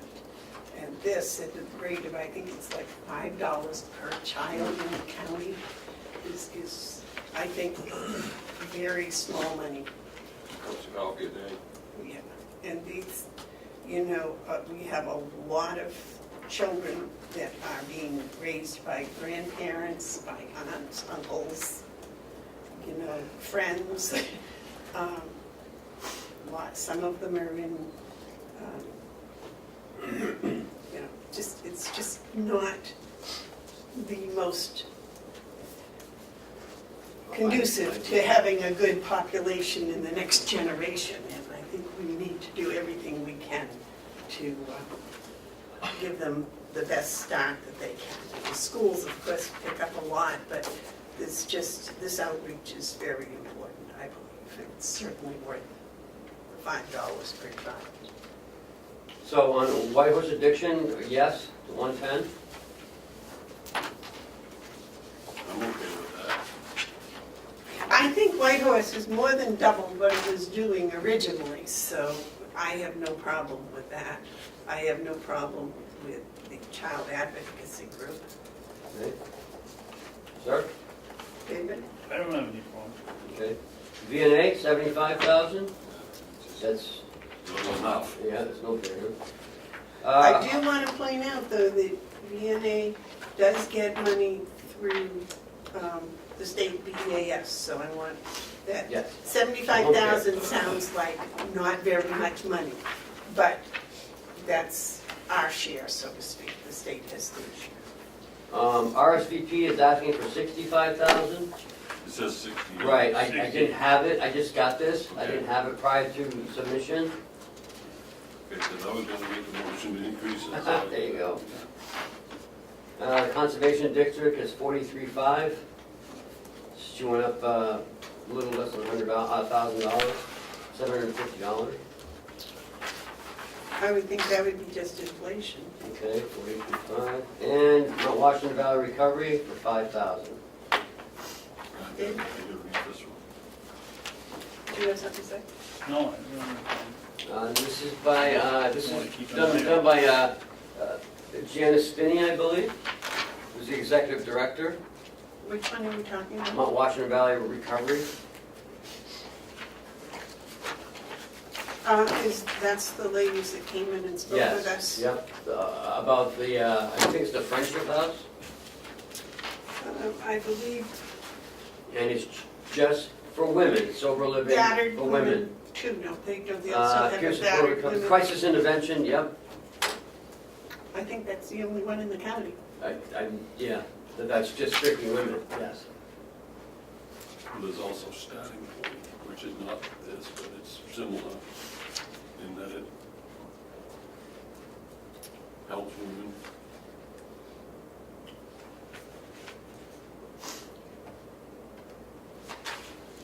Ken, could we put on the form somewhere a line that tells us how many employees that personnel covers? Sure. I mean, in the application from the Child Advocacy Center is, for salaries is $135,000, but you have no idea whether that's 3 people, 2 people, or Okay. 1. Yep, I'll make sure. We'll put down, can make a note in the minutes, please.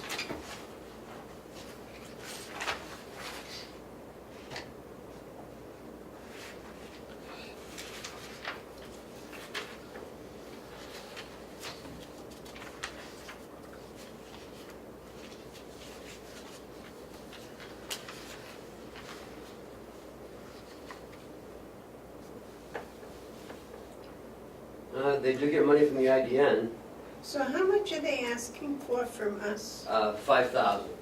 Not the 25? No, it's just the 5,000. That's just, yeah, that's, I wouldn't say to no that little bit of money. No, because, you know, they're making some money of their own, they Yeah. got rental income, and, you know, they're working.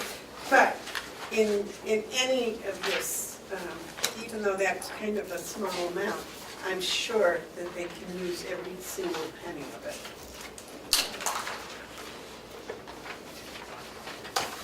All right, so apparently that's been unchanged.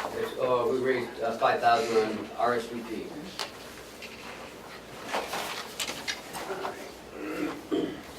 353,500 at the bottom. Oh, yeah, we need to vote as we go through this. We forgot the county attorney and Victor Witness, so next week we'll need to go back, and when we go over the final budget, we need to vote on that again to accept that. Or do you want to wait till the 20th?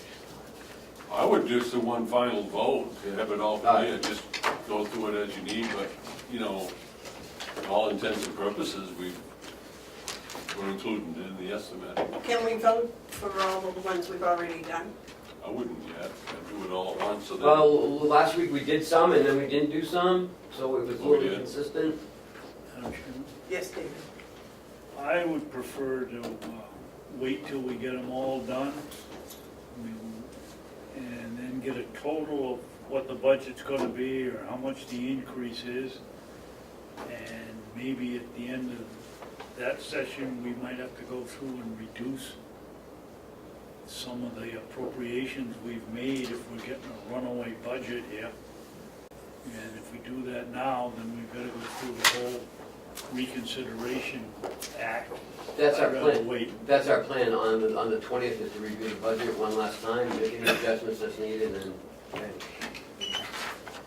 okay. All right. John? So these are all a go? Yep.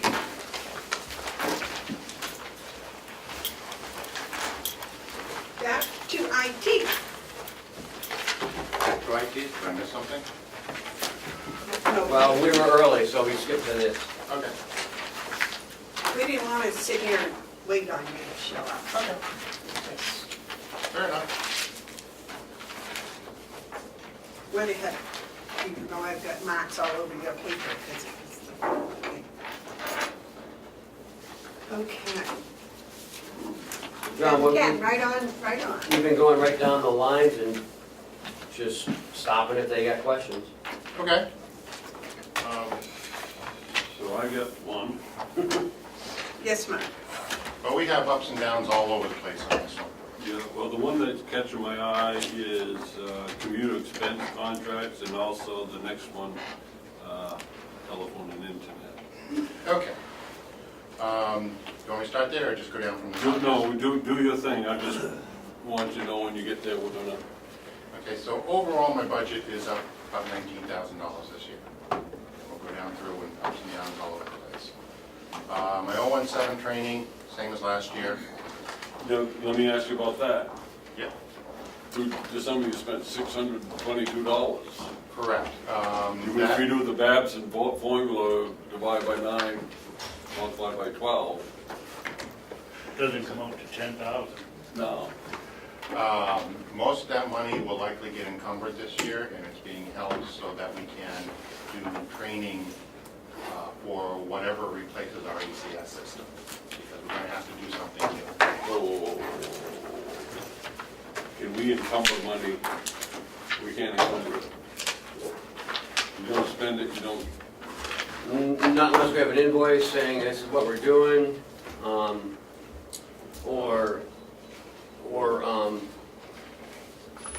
some other reason why we didn't get to the training, like classes were scheduled, but they were canceled due to the airplane crashed or whatever. We'll get together with Kathy on that. Okay. I know she's having difficulty getting hard fact info from Xerox or whatever they call I got it. themselves this year. I got it yesterday, Okay, so, that's news to me. So, but this money is for training for that new system. That we were supposed to get this year. We've been asking them for months as to what we do because our ACS hardware is outdated, it's no longer supported. right, It needs to go away sooner rather than later. We're at risk. If it has a hard crash, we're going to have We have a question. so if we can encumber it, and I'm not sure we can yet, but if we can, that solves it. If we can't, then what you need to do is return the $9,000 and increase your training to $19,000 if you need another 10. Okay. Because it sounds to me like you need $20,000 next year. next year. Where you get that from, if it can't be encumbered, it needs to be here. But that's a lot of money. A lot of money for training. There's the other 10,000. well, there's also training in the nursing home that hasn't happened yet for the point-and-click care, I believe. There's some, Is that in here? I think that it says countywide training, so I'm assuming that that's where that is. Well, we also have Reliance, which is their ongoing training that both the nursing home and the House of Corrections uses, and they have their own contracts with them. So we don't believe that the Well, nursing, Paula told me about point-and-click care. okay, she made, They need some training, and she was working with them to get that training, and that Okay. was about $3,500, I believe. and that would fall under the 017 line. Yeah. So we'll work on that and have an answer for you by next Tuesday. So we're not gonna do anything with that training number No. yet. So my 029 budget is actually down about 2,500 from last year. We did increase additional licenses for our spam filtering service because we've added users in this building. I did increase we're adding additional licenses of email encryption service, because we want more people to take advantage of being able to send encrypted email. But I did go down $5,000 because we had licenses for a new server last year. That was spent, we don't need that this year. So overall, we're down. My 036 is same as last year, same last several years. That's been a constant number. So the annual software contracts, we're up about $21,500. TriTech went up $1,500 on us because we now service 7 outside police departments, and so they increased our contract to cover that. At the nursing home, they're asking for a new nurse scheduling software program that they don't have. And that's gonna cost us $15,500 the first year, and then $3,500 of that is to purchase the software. It's $1,000 a month maintenance, so the following year, it'll actually go down by $3,500. They want to... Is it cloud-based, Yes, it the is. scheduling? It is. Is everything going cloud-based? More and more is going cloud-based. We'll never go 100% cloud-based because you always have to have something local to manage manage access to the network and things like that. Okay. But where it makes sense, we do utilize more cloud-based services. Well, this scheduling program that you're talking about, the nursing scheduling, is that cloud-based? or how's That one is cloud-based. Do they have a system now? No. They have an Excel spreadsheet and someone manually goes through day after day. This one sends out automatic emails and text messages to staff if there's a shift opening. Send email blasts right out to them. If anyone wants it, they click on it and it's done. But this also does the scheduling. Exactly. This will be quite an efficiency thing. That's the hope. I can't imagine they're doing that by hand. David? They have done that by hand historically. John, what did you say about some police departments? What do we, We now have 7 outside police departments that use our IMC software, and so it's all integrated into our system here. why does the county pay for it and not the police departments that are using it? Question for Dominic.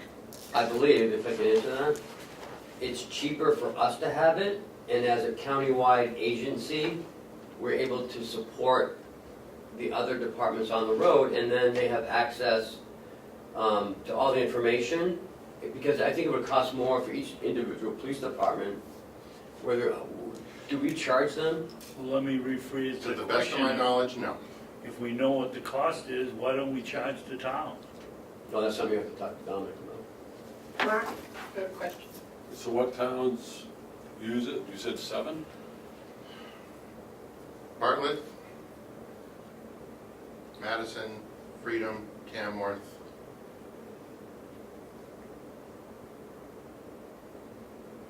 Ossipee, Sandwich? no.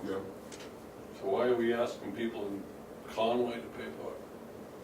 Through the county? Why wouldn't we have the towns paying for the services that they're getting, that towns that don't need it aren't getting it, but are being charged? If you look this all the way through, this is a service that the county provides to certain towns, but every town, every taxpayer throughout the county pays for it, and yet they get no service from it. Well, that's the same as a dispatch then. Well, that conversation comes up, but this is just another expression of that plume, if you will. You're taxing people who get no service. But I think they have that option, if they wanted a service, they could get it. If they already invested in their own, why would they need it? I mean, don't our deputies service warrants and things like that in every community? That's true. It does. I mean, our sheriff's department does service every community within the county. I understand that. But what's this program do? runs the sheriff's department. All calls for service, dispatch, all our record system, all goes through IMC. So every last call that the dispatchers take is entered into IMC. All civil documents goes through IMC. This runs the sheriff's department. Except those communities that do it themselves. There are none. Well, why don't I have the sheriff come in tomorrow and like Just talk to us follow. about this? Conway If does you it wanna all. Find out more about it. I mean, do they serve warrants and things like that, Conway? I would think our sheriff's department serves that, so the deputies do cover every last community in the county in one form or another. Some obviously more. I understand that, but what's the town of Freedom get? What's their, Freedom actually uses the IMC records in dispatch that we have here. They connect in remotely and use it. Rather than having, and then in return, all their information is in our IMC, and so with this cross-agency support for all data that's entered in. Whereas right now, we don't necessarily have the ability to look up if there's a warrant in Conway. you don't have that now. I don't believe so. So, So I would- let's get Dominic in here tomorrow and explain it to you. In that case, it would have to go through the state, I believe. Well, we have, to the extent that the state has implemented, we are tied into the statewide cross-agency support system. We tie directly to the Nashua hub. And so the agencies that are tied into us also tie into the Nashua hub. I'm pretty sure Belknap ties into the Nashua hub, so the agencies that tie direct to Belknap tie to the Nashua hub. So, for instance, if one of our deputies is looking up warrants on a particular individual, and there's an outstanding warrant in Tilton, which I know ties into Belknap, that would pop up on our system. So what you're saying, John, is towns like Conway benefit even though they're not using it in the same way that towns that are using it are. If Conway is not currently tied into the statewide hub, I imagine they would eventually get there, in which case they would add to the cross-agency system as well. Okay. Thank you. So can we talk about the IMC server? Mhm. So I got the numbers yesterday from Gary Chang, who's now with Avino. It's called now Avino. Okay. It was Xerox, was ACS, and was wherever after that. Well, that's not IMC, that's ACS. You're right. Yeah, Okay. sorry. So for the first year, this is a 3-year deal here. First year is $19,523 to be on the cloud, and that's with 11 seats. So that's like having 11 people access to the financial records. That's with accounts payable and the purchasing order module. Which is something we don't currently have. Right. So 23,000 total, because you gotta pay a one-time 1,500 install hosting fee. And we get training for the 2 modules, $620 for WebEx training on the modules, on the purchase order and the accounts payable module.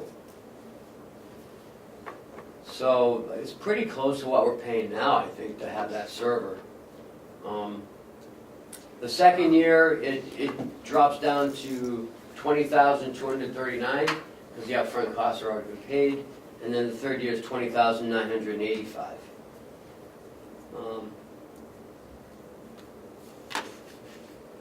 So those are the numbers for going on the cloud for ACS. Don't we already have a purchasing? No.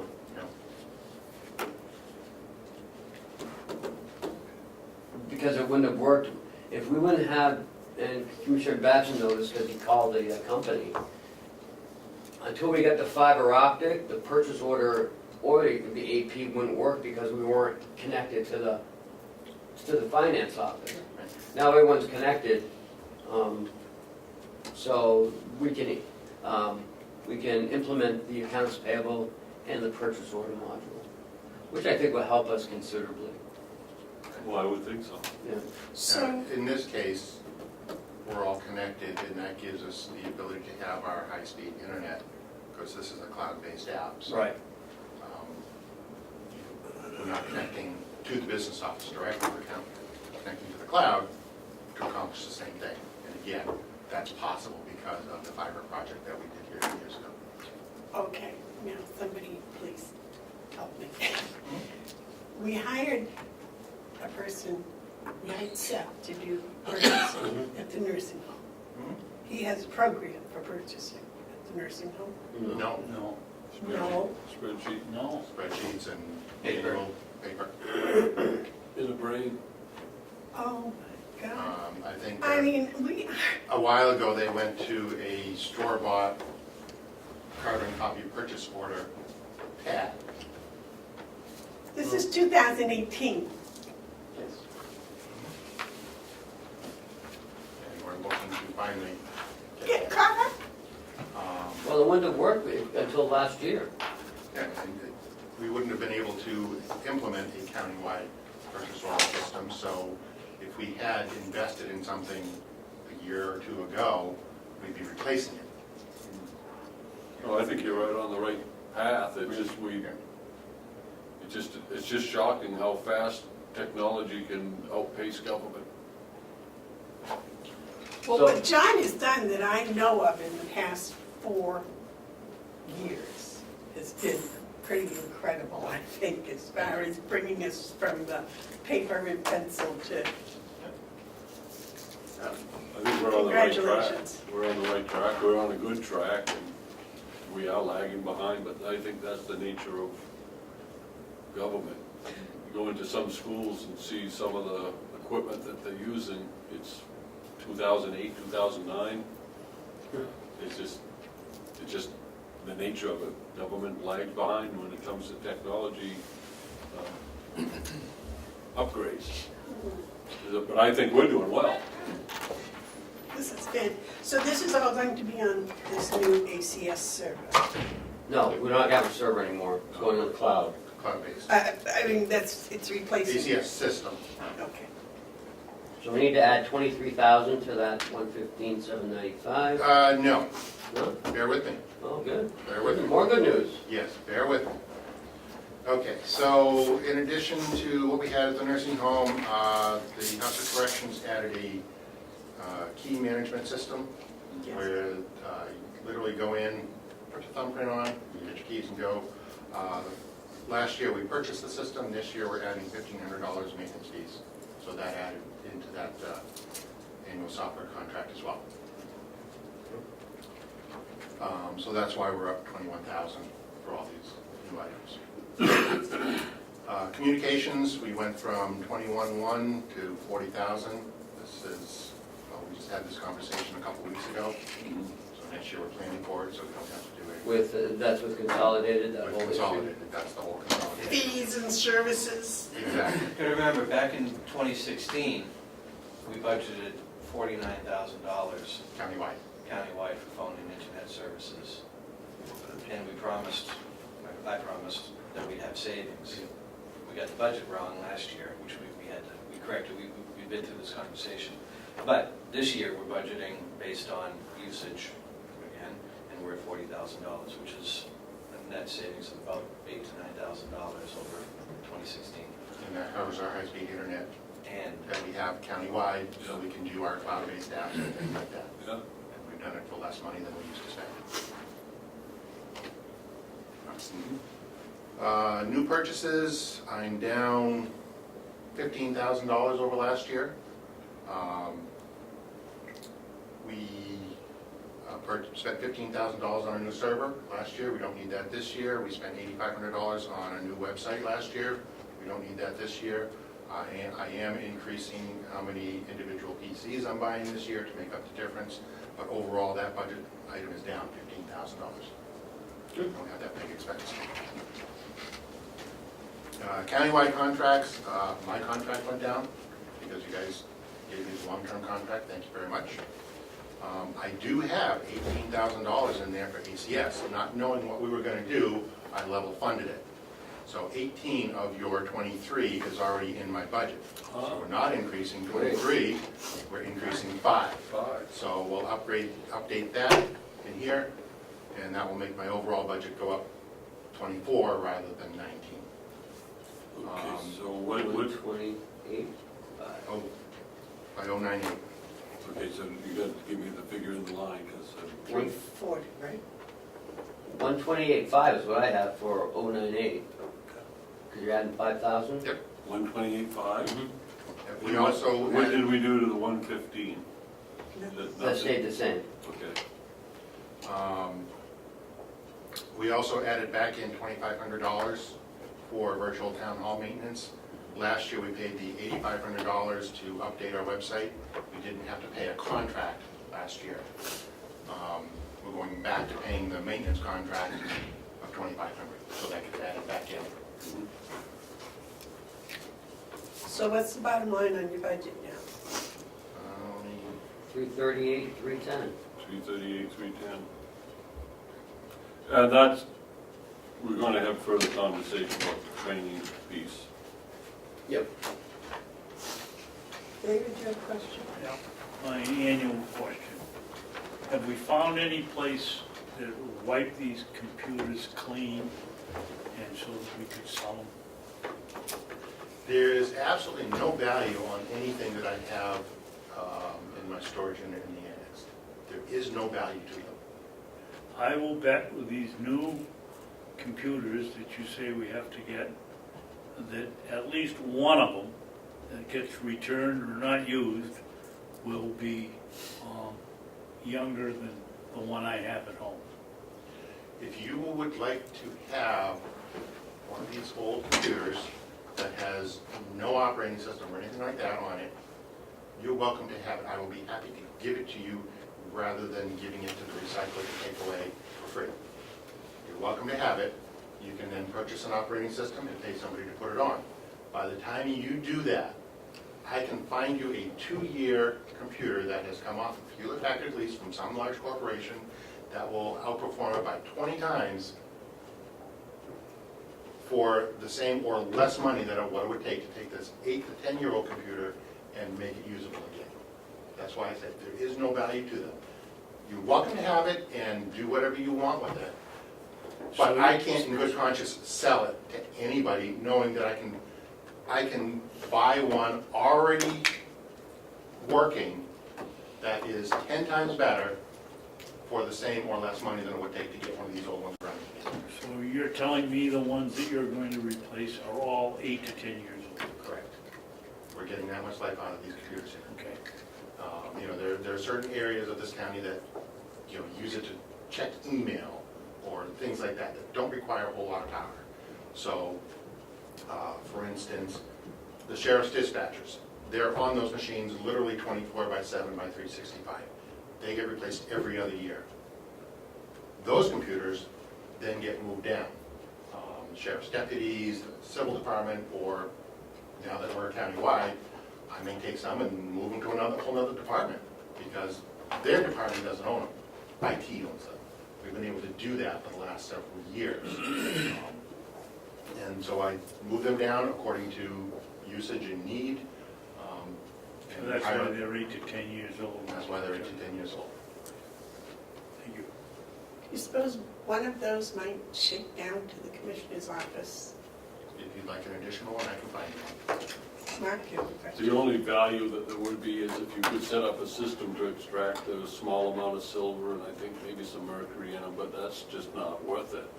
I think that's what the recycling that's companies do. There's They do it. aluminum, they melt it down. And I'm pretty sure they send them overseas for that. Yeah. Yes, but, But they they gather them don't- all up. Once every several years, we call them, they come up with a big box truck, and they go over to the storage area I have at the annex, and take them all away. And we don't get charged for that, which is great, because if you take them to the local landfill, $10 a piece. Ossipee must have a higher quality landfill than they do in Conway, it costs us 20. Well, of course, is your much higher quality.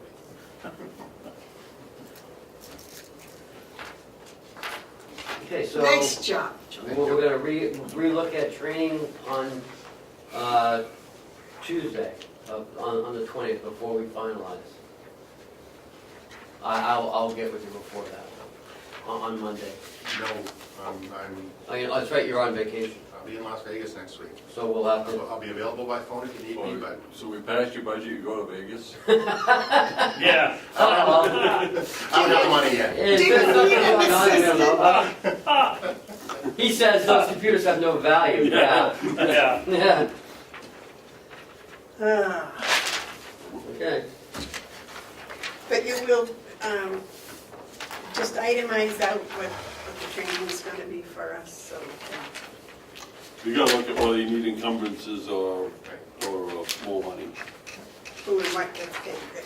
I think what you should do is you That should, particular line item is the generalized line item for all the departments that need additional training on whatever their particular software package is.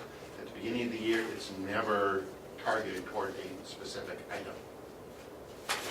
I think what you should do is zero out what you have. Don't do the encumbrances and just throw it out there. This is what we need for training, and if it's 19,000, it's 19,000. But have it broken right down. You know, I don't know, but I think this is a tough sell for an encumbrance. I mean, I just do.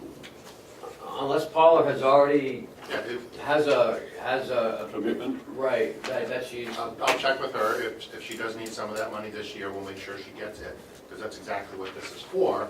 And then if the rest of it is not used, I will give it back. And, if we get a firm commitment from Avino as to what we're gonna need for them, then we'll add that on top of my usual request. I mean, I have requested $10,000 every year that I have presented this budget.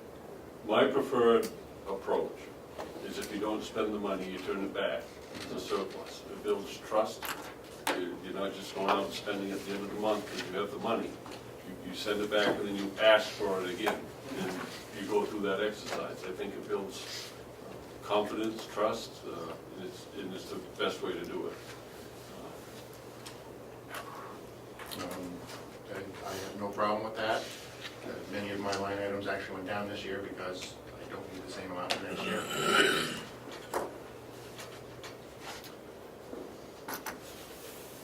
And I think the proof's in the pudding. You can show what you've done in the past 4 years, which is, there will still be members of the delegation that remember 4 years ago. all right, thanks, John. Thank you. Thank you very much. Can we do the county convention budget next, please? Sure.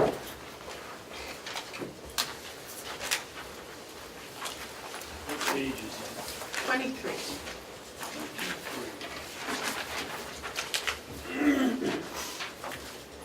So we've moved the secretary's salary down to the secretary expense, because it's not a salary any longer, it's an expense. And it's not tied to any social security or anything, so that's been taken out. It's a subcontractor, isn't it? Yes. So it's just, there's no, we don't take social security, she pays it on her own, if she decides to. Should we change that maybe to coordinator? That's the term that they use for that, is the delegation. Coordinator. It should be whatever they established that in July, they created that position, so whatever they name on it, that's what the name should be. And that shows definitely that it's a subcontractor. And why are we putting money in there? I just transferred it over from what it was last year.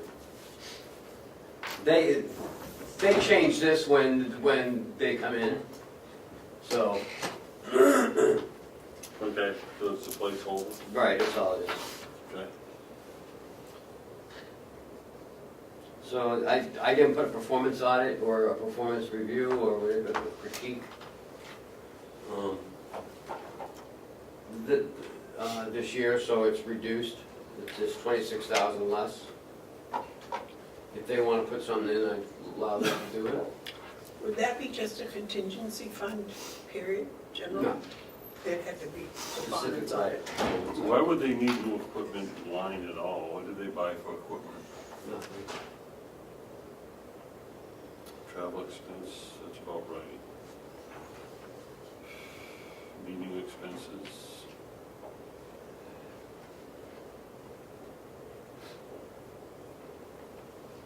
I bet you see the meeting more often. I hope so. I do too. Yeah, that's very simple. Why do they need office supplies if she's an independent contractor and providing their own materials? Well, she still works for the county delegation, so all their printing and stuff that we do for budgets, it comes out of that. It didn't this They pay year. us. It didn't this year, unless you're gonna do a transfer. Because actual dollars, We keep a running total, and at the end of the year, we just deduct, we don't do it as we do it. okay, so what you're going to do is you're going to expense that $400 out. Yes. And the same thing as the postage. So Right, is that what we normally do? how you would do that would be, and just curiosity, you journal entry Journal entry, that yeah. to administration or commissioner's budget or someplace with a, No, we just journal entry it into here. We take it from here, and then, how is that done? Yes. your journal Yeah, entry, you journal have to entry take it to into the a commissioner's different, budget, yes. into the commissioner's budget. Right, because the advertising and all that has already been paid. Right, right. And you can do that individually because each one's under $1,000. Right. So the commissioners can do that without delegation. Well, and it's not a transfer, it's an actual expense. Right, it's a journal entry expense. Yep. Well, it is a transfer though. Journal entry is the transfer mechanism. It's really a payment mechanism for us. We could do it, we could do it as we do it, but, Do it at the end of the year, right. take it all. Okay, so is 9226 sound good? Yep. Okay, that one's done. Geez, we're really moving along today. Maybe we get everything done today. Well, we get the treasurer. 401. Well, that's gonna be a long time. No, He's gonna be complaining, he's gonna want more money here and there. he already got a raise. And he got a big raise, I heard. Bought a new car with it, you see? Okay. Treasurer's not saying anything. If we do his budget, he can probably hitch a ride with John till Vegas. What, you need a phone? He needs a phone, but the phone doesn't come out of his budget. The phone comes out of IT budget. No. Only desk phones come out of IT. Cell phones come out of the department. Are we doing the treasurer's now? Yep. Yeah. So he needs a cell phone for $42 a month? 43. 43. Where is that? It's not on here, this just came up last week. Oh, So we're talking $516, is that right? Right. where would that go? What line? Under a phone line. A new line item in the treasurer's? Yeah, it's gonna have to be. I think, Can you make a new line? Yeah. Well, that's Kathy, I'm sure we can. It'll be under 068, I believe. And why does the treasurer need a cell phone? I don't know. He's right Other here. than to let us know that the train is in the station. It's because of the emails that we get back and forth with the reports and stuff that we get. We don't charge to have those printed out at home, but we do use the phone back and forth numerous times. If you don't want me to use it, that's fine, I understand. I mean, you don't want me to use my phone, I understand that too, but, I'm just questioning. yeah, no I've question, no problem. questioned most of the telephones here this budget cycle. I think, yeah, Commissioner Babson's right to look at why do we need a phone for particular offices, and there's some arguments that some don't, but I don't think that applies to the treasurer, especially when you get in the budget year going, and you're in that constant communication with banks, not one singular but plural, and things do come up, and I think that, you know, part of what we do here is, even though there's a salary attributed to the position, it's much like the commissioners, it's pretty much a volunteer position. And there's some opportunities given to kind of balance that cost of our time by giving certain things that make that time more efficient. And I think a telephone for the treasurer fits into the job of the treasurer. I don't say that, Commissioner Babson, for every position, because I think you make a good point for some of the other office holders. But in the case of the treasurer, I have no problem. And I want to make That's it a clear that loan allowance. it's just a reimbursement, yeah. I understand, but it's an expense that should be Oh, covered. yeah, absolutely. Because to buy the phone is what, $500-$600? That's about 1,000. Well, if you want the new, Well, yeah, if you want the smartphone. so we're good 516, you You said? need something to help you, Joe. Yeah, So you're gonna- the abacus is starting to wear. So you're gonna do a new line? Yes. Yeah. You took that last week? And how much is it going to be? Glad you 516. did. Okay. I didn't need it. I didn't have breakfast.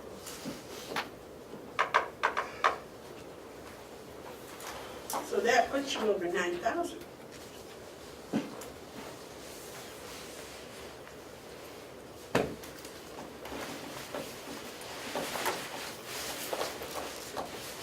Anything else, Joe, you want?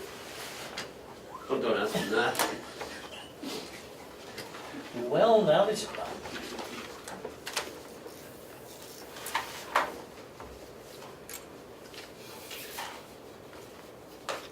I suppose you've saved us far more than $500 on the can last year. well, I would hope so. And then some. I think he saved us more than his whole entire budget. Oh, yeah. So $9,129? Well, that's what I came up with.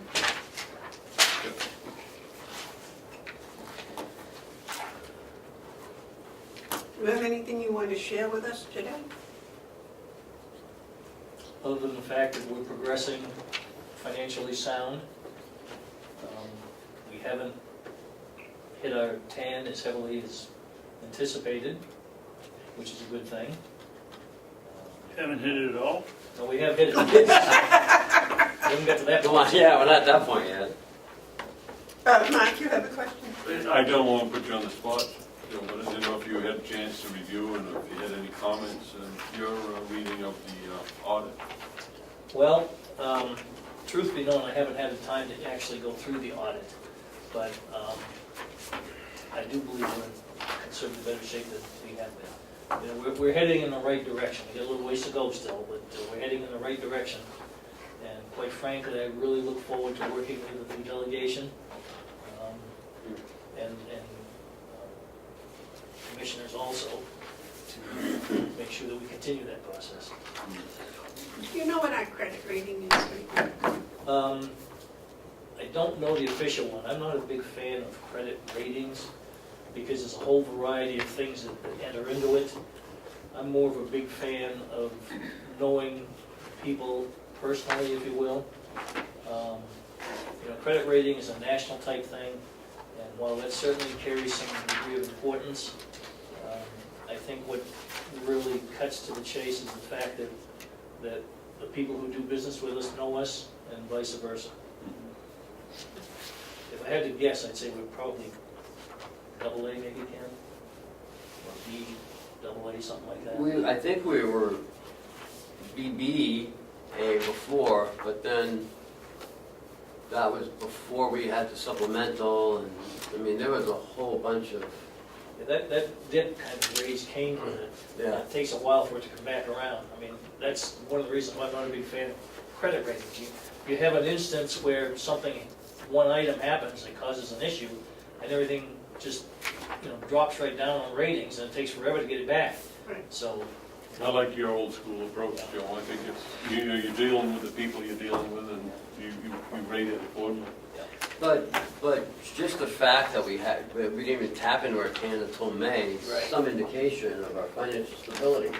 You've got some serious cash coming in a few weeks, Yeah, like 16 million. yeah, that'll help. Here's a total aside. Why is the I was asked this question, why is the rate for the county in one town 1.1% and in another town 1.3%? Equalized valuations. In terms So I of, don't know what, you know, what. Their in terms of what. taxes, their tax bill. in terms of their tax rate, tax anticipation note rate, or Well, what? people got their tax bills. Oh, yeah, And the okay. county was like 1.1% in One area. Wakefield and 1.3% in Wolfboro. It may have something, and I don't know the exact answer to that, but it may have something to do with the way they're calculating it. The town itself. Yeah. Yeah, here's what I found out, because Court control. I've been in a couple of years with this same question, because to me, it would seem to be that everyone should be getting the same rate, but it isn't that way at all. But you do see the fluctuation being consistent, like this countywide, whatever the rate is gonna be roughly a 6% drop. So as I looked into it and asked around, I think it has to do with the complication that's created by towns doing their own assessments, and some doing them better than others, and they try to seek an equalized valuation number, which they can't do. To answer your question, Mark, it has to do with the equalization rate that the Right. town's actually at, and those change each year. Right. The state would prefer you to be at 100% equalization rate on your tax Sure they would. base, which is an ideal world, but it doesn't happen. No. And so when you get to the point where your equalization rate is down around 89% or something, then you have to go through a reevaluation of your values, if you will. Right, and it's in the revals, because what you have is some who are sophisticated more than That's others, correct. and there's a lag between property that they gain, like, I'll go to Comeau, they're building a market basket and a hotel. Yeah. Those assessments won't be made by the time the tax rates are That's established, but it'll affect something somewhere along the line. Down the road, So yes. there's a lag between revals and equalized valuation, and it's proof that it's an imperfect system. That's probably exactly what it is, because Wakefield just went through a And new evaluation, and I think Wolfboro was 3 or 4 years ago. Maybe you should just pay your taxes in Wakefield, not Unfortunately, worry about Wolfboro. Well, unfortunately, it has to do with the equalization. Yeah, it does. And to get into the computation for the equalization rate, that's, I gotta get more than one abacus to do that. And you have revals taking place at different times. Everyone's supposed to Yeah. do a reval every 5 years, Yes. but those aren't the same 5 years. That's correct. And it's not the same evaluation. There's the one where you actually take 5 or 6 homes in the area and see how those prices relate to what they're assessed at, and then there's the physical Mhm. evaluation every 5 years. Right. And during those 5 years, people can put rooms in their cellar, rooms in their attic, and Do major never improvements. report them until you have the physical. And then they don't penalize you for, which I think they ought to do. If you don't get a building permit, you ought to get penalized. Yes. all right, thank you very much, Joe. Thank you. All right, so now can we do cooperative extension? Klaus, would you like to come up and say a few words? Come speak. Do you have a nice trip down? Yeah, it's a nice day. A little snowy out there. It's snowing, it's cold, it's frozen up bulletproof from that wet stuff yesterday. Holy moly. And I think we have single digits tonight, I heard? Mm. Yeah, it's supposed to be a really cold night. Yes. Oh, yeah? Yeah, Yes. single digits. They'll kill off the mosquitoes. Yeah. Yeah, I got my piggies all warm bedded. Practiced last night, they were all happy, so they'll be happy tonight. Yeah. Well, mostly I just want to make myself available for questions from the commissioners on the cooperative extension budget this year. We did one change. We did, in this year's budget, ask for an increase more than we've asked. In the past 5 years, we've, at the request of the county, have not made an increase, so only had cost of living increases and try to keep a flat budget to do that. But we have one staff member, a 4-H program manager, that's been a 50% time position, and we wanted to increase that position so that that person has more time to do the positive youth development work for 4-H. So we've submitted this year's budget to be higher, and it's so instead of just a consumer price index increase, it's about a 9.9% increase to bring the youth program educator, our 4-H program manager, from a 50% FTE to 75% FTE. From what to what? From 50% to 75%. Bringing it to 75% allows us to give that individual benefits.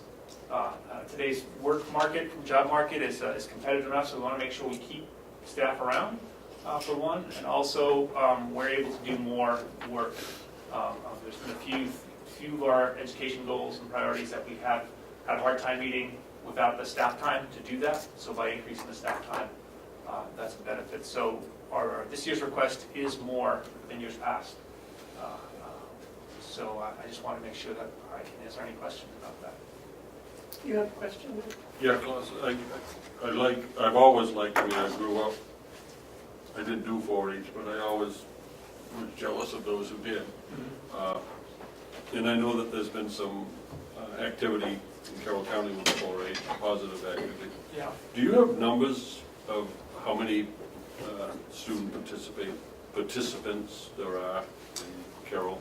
Yeah, for the, what was last year? I guess the 2017-2018 year, there's, and let's look at a couple different numbers. There's 140 4-H club members. 140 club members, yeah. But in some cases, we reach other individuals with other one-time programs as well.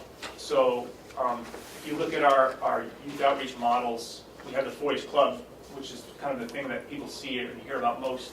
And those clubs range from horse club to, we've got lots of general clubs that are doing all kinds of things. We have a makers club, which looks at STEM, education, etc., coding, robotics, things like that. So, but then we've had small clubs, and we also have these small one-time programs called spins, which are, they about 6 hours of program time, and they sort of a pathway into to the club model, because the club model is kind of our gold standard.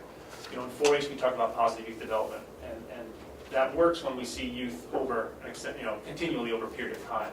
So when we build community, this sense of belonging, etc. So if you look at then we have others, and I don't have exact counts on all those. One of the areas that I've done in the past is also after-school programming, and this past year we haven't done as much, and that's just one of the challenges that we face. We want to increase our after-school program. So we've worked with Project Succeed up in Conway. Clay Groves? With Clay, yep. And we've worked with Ken Berkowitz down in Ossipee and Schools Out. And mostly what I've done with that has been available to train their staff. For example, in STEM education, science education. So one of the most successful programs that did that was working with the Pine Tree School and the CPERS program. I'm sure you've seen that in the papers quite a bit. So that's been one of our most successful models of that. And so we don't always get those after-school kids that are counted in our model because they're not 4-H members per se. So one of the things we'd like to do is bring 4-H and have a stronger presence in the after-school, both north and south. Well, I think that's an excellent idea because, in this day and age, youth need to have positive things to look at because there's enough negative things looking at them. Absolutely. And so Project Succeed, the 4-H, all of these things are just real good. So you're going to increase this position by 25%. Yep. Is some of that is going to be used to connect with Project Succeeds and what's it called, after Schools Out? Schools Out is down in Ossipee. Yeah, that's the plan. So we could, like I said, we've done often things in the past, but we want to sort of build and create a stronger connection. Sure. So we're looking at how do we look at our current models and what the current model's not effectively doing, and so would increase staff time. Can we change the model and be more effective? do that. Right now, I set up both the advisory boards for both Project Succeed and Schools Out to support them. I think that's wonderful. David, you have any questions, comments? Well, I don't think I need to say anything. I'm on the advisory board of the Cooperative Extension, and I wouldn't waste my time going up there if it wasn't worthwhile. I do have some problems with some of the things that we do with the Cooperative Extension that I really feel are the responsibility of this educational system. But Klaus has done a great job with the STEM programs, the perch, we call it the sea perch. And then we haven't seen any advertisement but out around, but we've seen it on the board, the mousetrap car and how you propel the kids engineer a car out of a mousetrap and 4 things that looks like wheels, and they're self-propelled and they're ingenious and they're done with the kids, and they're certainly getting something that they wouldn't get in school, and I think that's very worthwhile. I'm familiar with Jen Berkowitz's work at Ossipee, and she's done a wonderful job. And Commander needs to go to at least, I'd prefer 100%, but I'll settle for 75 because we really need more. The effort's being put in, and we need the people to do it. I may point out that it's not this Amanda, it's a different Amanda. Amanda's our Is current that program within our power to put that at 100%, or is that something that's the Cooperative Extension's choice? Yes. Well, I don't know, but I kind of like the direction, I really like the direction that the Cooperative Extension is doing with the educational component. I really like that this is, you're increasing this from 50 to 75%. But I've come to learn that when David Babson is willing to go more, it's worth the discussion. What would it require for this to be a full-time? If that's what fits into your plan. I don't know if that fits into your plan. Sometimes exuberance in a direction could get you to go faster than the plan. Yeah. I would think that to really sink your teeth into this, you'd want someone that's 100%, but that's only knowing it from my perspective. I'm really, and I can't say this enough, appreciate what you're doing to connect with Project Succeed in Schools Out. I think that's fantastic. Thank you. David? I didn't mean to imply that it was you working with the children.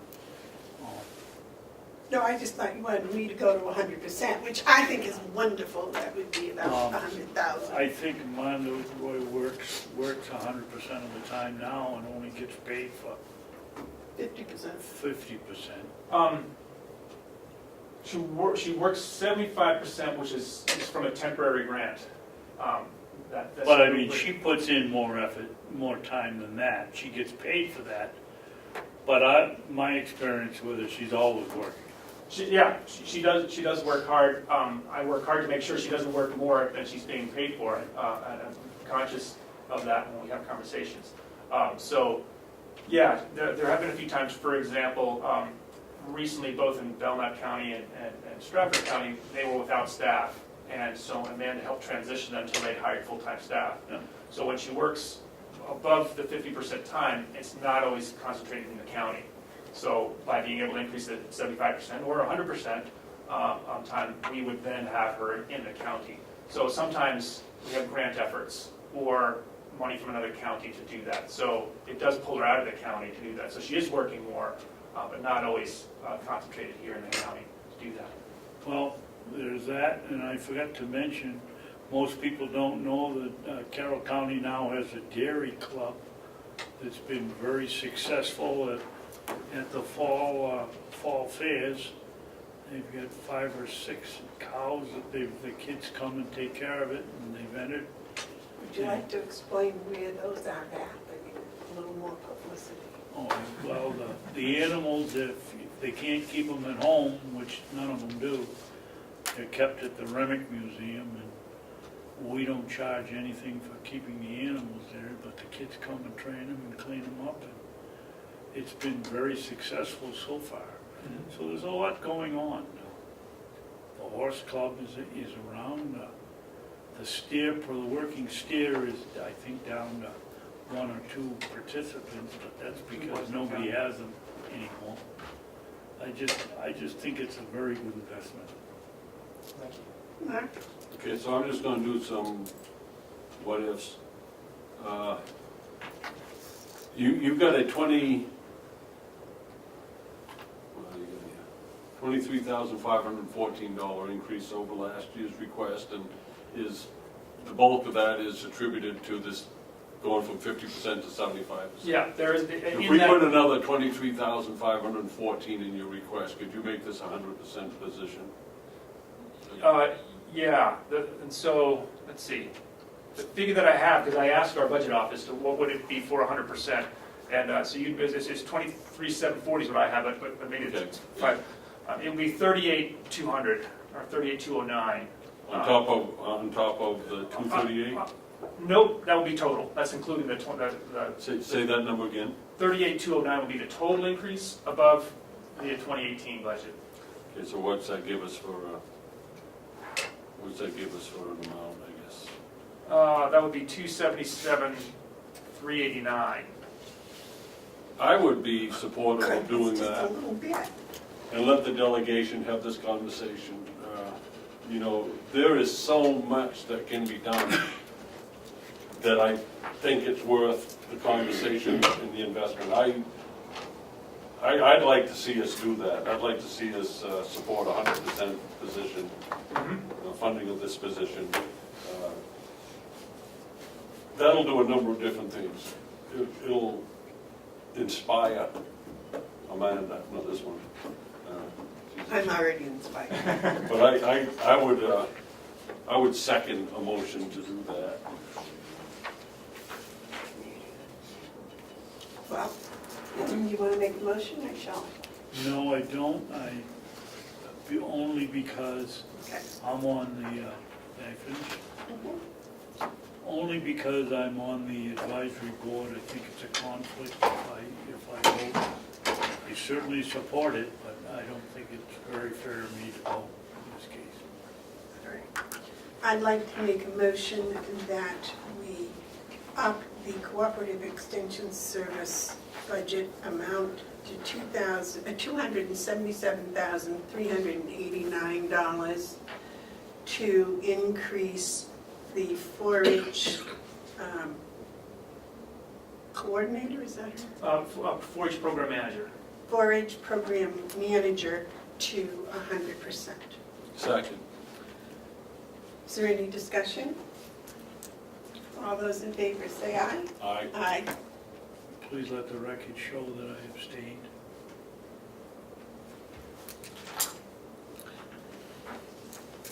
And I know for a fact it's not because he doesn't believe. Would you like me to resubmit this with that amount? Do you need me to do that? But explain to Amanda that the budget will be final until April 1st. Well, Right. the delegation has to, Still have to recruit. Well, great. well, thank you for your hard work. Well, thank you so much for your support. Well, and thank you for all that you personally have done for our 4-H in this county since you've come here. It's been excellent, excellent. Yes, Dave. Can I soapbox it? Show up, go right ahead, you can do You this. know, one of the problems is you have the RSVP dinner and all the representatives show up for the old people because they vote. Next Friday night is the presentation to the 4-Hers that have excelled in their programs, and there won't be one of them there. Where's that at? It's the Reynolds Hall. This Friday at Reynolds Hall This is Friday? our 4-H awards night. You're all 6, you all 3 welcome, you all 6 welcome? I'm gonna try to make that. Yeah, It's really interesting. Reynolds Hall? from 6 to 8. Yeah. Yeah, it's our 4-H awards night. Yeah, we'd love to see you there. Would you like a list of the delegation members to possibly? I have that, and I can send The out new a one? reminder email. I don't know if I have the new one. I'd have to do some figuring. You- Is there? I think that's a good idea. You get hold Yeah, of some of certainly. these, Oh, yeah. Well, we also, we also every other year do a little luncheon with extension to try to educate folks. And we'd like to, since we know that we a number of new delegation members would like to do that and educate them. We always will highlight an area of cooperative extension programming, and this year we thought we might highlight youth development and the 4-H program as well. So we will look for a date on that.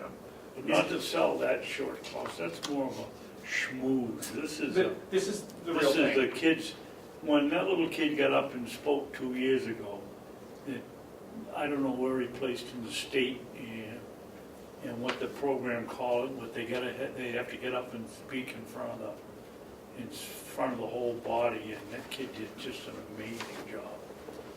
That's so neat. Good, yeah, that's why I do what I do as well. I had a conversation with my supervisor the other day, and we do it because of when the kids get that aha moment, or you see the kid shine, and just it's super. I'll tell you what's even better, and that is when you see a 40-something-year-old who wasn't 4-H, who did these presentations, talk to a 12-year-old and say to them the exact same directions they were given as a child. Right. And it's just amazing. Whatever it is, it sticks. If we could do that in our schools, we'd be so much better off. Yeah. Yes. Well, I think we are. This is how we do it in the schools. We're involved in the community. I will be speaking with Clay too, as far as what we can do more, because Yeah. Project Succeed is always up for discussion. Absolutely. And there's so many children who benefit from that. Yeah. It's just, And, well, Clay sits on our extension advisory board as well, so I'm in communication with him a fair bit, and we talk quite a bit about opportunities. to do you know, that. we do a lot with the addiction problem, and it's in terms of recovery, and it's in terms of helping people who are in trouble, but this is preventative. Exactly. Absolutely. This is the stuff that keeps the other from having to. And there's research that suggests, a dollar spent on preventative actions such as this work with youth, saves $3 down the road. And Right. Positive youth development. Absolutely, yeah. So, and I think with the after-school program, I think we're able to reach more kids, and that's why we'd like to increase this position so we can do that in our after-school programming as well. because And I think you're gonna have a receptive delegation. Great. Well, thank And you very much. don't forget the slow cooking program that Joy Gagnon puts on, the nutritional expert. I went down to it in Wakefield, and there must have been 10 mothers and kids there, and it wasn't even Joy, wasn't even Amanda, she was there, Joy was there, it was set up, and here are these people all coming to learn how to use a crock pot. Right. Yeah. Well, It's that's terrific. an And that's example. things that we don't get really much advertising on that. Yeah, and I think that's an example when our youth programming sort of partners with our Nutrition Connections, and where Joy is reaching parents, and then Amanda's being able to reach youth, so it's sort of a combination of two great programs, reaching families who need the resources that we can provide, accessing them. And Yeah. somebody Win-win. donated a crock pot for each one of these people to take home. Yeah. Have you connected with Jessica Whitelaw yet? You need to. I'll give her your name too. Okay. She's doing a lot with food through the school board. She's on the County School Board. Okay. There's a lot of nutrition stuff going on, wellness, nutrition. She's heading that up. She'd be a good one. Okay, Joy Gagnon may have been. Joy, I'm sure it is. Yeah, so Joy would know. That's excellent. Okay. This one made my day. Well, good. Well, thank you very much. Thank you so much. Thank you, Thanks. Buzz. Okay, Commissioner's budget is next.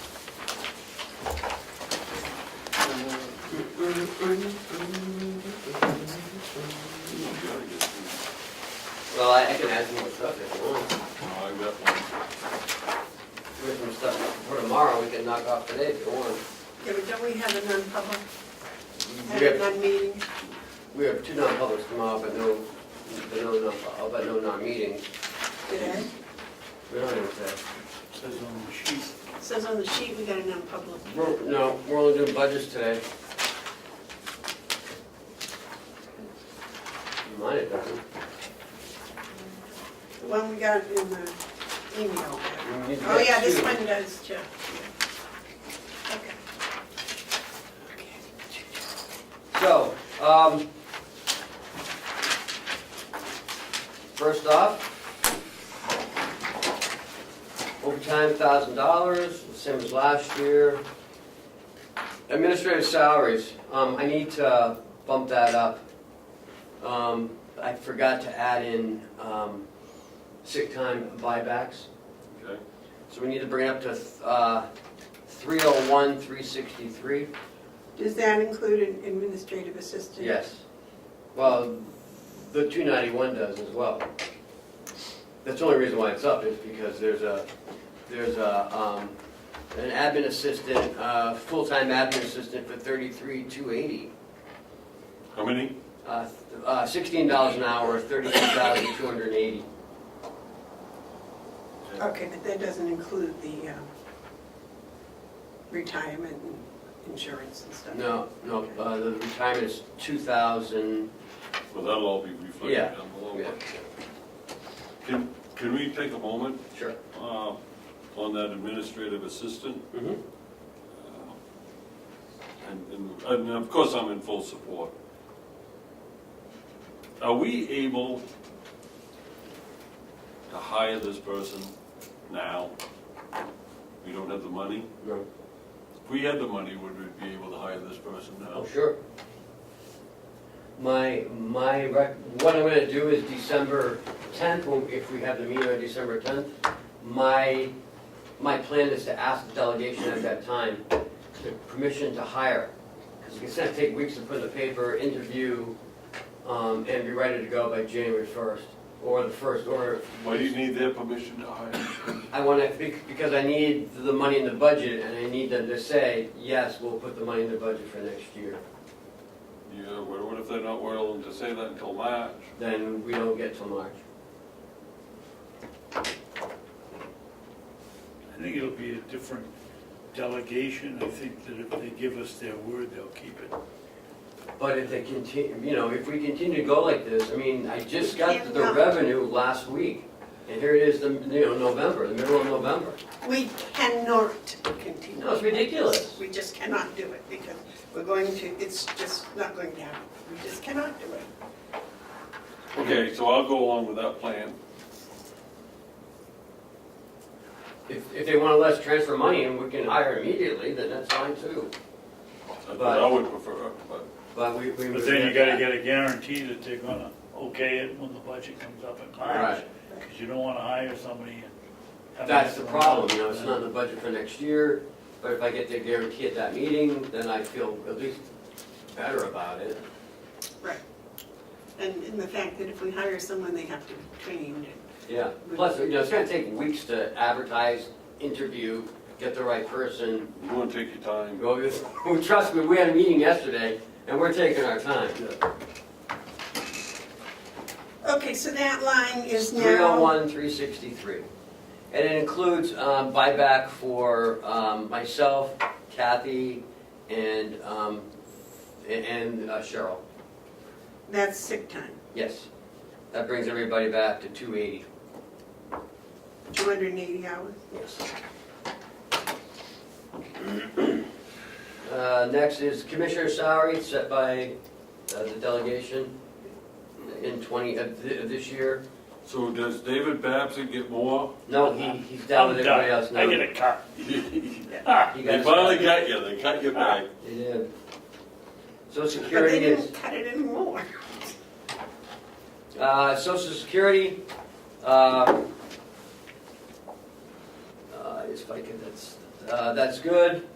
The medical insurance, that's at 13%. don't know what the increase is. It's the same as the nursing home, same as the jail. It's at 13%. Yep. The town of Conway were told 10%, the school district was told 10%, but they said that that wasn't guaranteed. So I Ah. think 13% is a good number for now. But this, and I'm just gonna get on my pedestal for a minute, soapbox. This is ridiculous. This continuing 10% double-digit increases in premiums year in, year out. It's unsustainable. It has been unsustainable. This is the number one reason why we can't progress on other programs. The premiums that we have to pay for insurance is just out of hand. Now, there's nothing we can do at this table, and there's nothing the delegation can do as a delegation. But it is time for the American political system, whatever remains of it, to tackle this and to get these premium costs under control. It is not going to be something that is sustainable. It isn't sustainable. It's a budget breaker throughout the whole, any government. The school, we looked at a $1.7 million increase.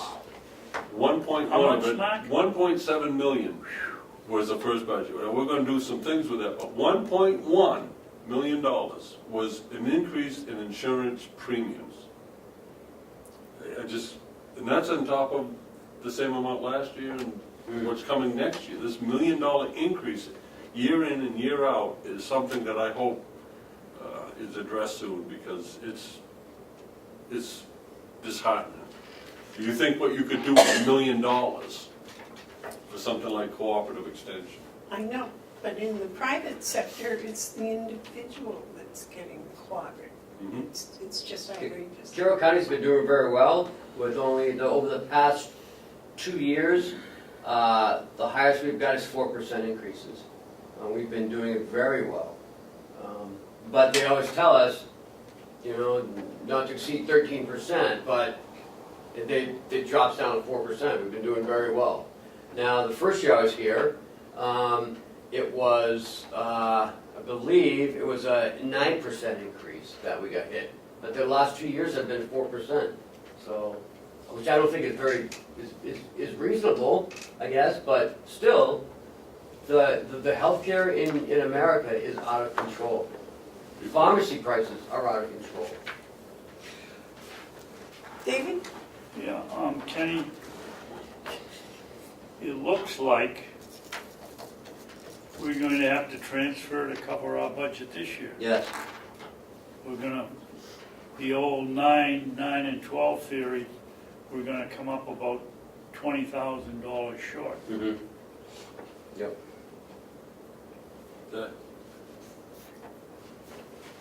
Something's gonna be done. I don't know what, but something.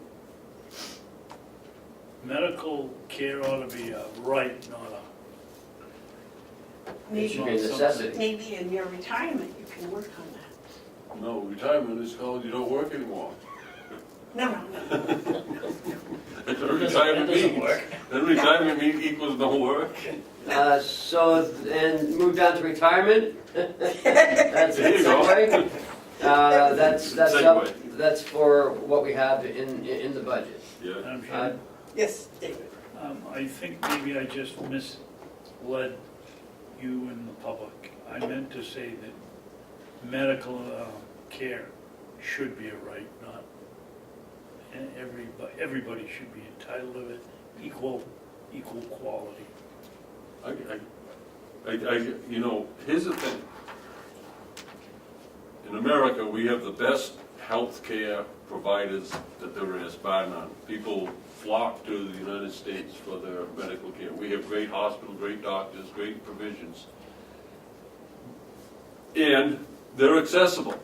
If you don't have insurance, they're still going to take care of you. Not quite as well as if you do have insurance, but they're still going to take care of you to a degree, right? So what you have is a disconnect between access to it and it. We do great with medical facilities. We just don't make it accessible. You know, unless you have a public sector job, you're at risk of not having insurance next year. Public sector's jobs are where the bulk of insurance premiums, they pay the insurance premiums. So you have a situation where people are paying insurance premiums for people who work for them, and yet they don't have it themselves, the taxpayer. The taxpayer is paying for all this insurance, and many of them, I would say a good number of them, can't have it for themselves. So it isn't so much that we don't provide good care, it's just we don't make it accessible. When I see what pharmaceuticals make, and I see what doctors and hospitals make, I've never gone into a hospital and not see the finest furniture, the mahogany and all this stuff. There's just so much spending going on at that level, and that all equates down to hospital stays and costs, and I don't know. That's enough, I guess, but geez, you would think after this many years that this country could figure out how to solve it. I don't know if it's a right or not, but it ought to be considered a little bit more important than I think it is.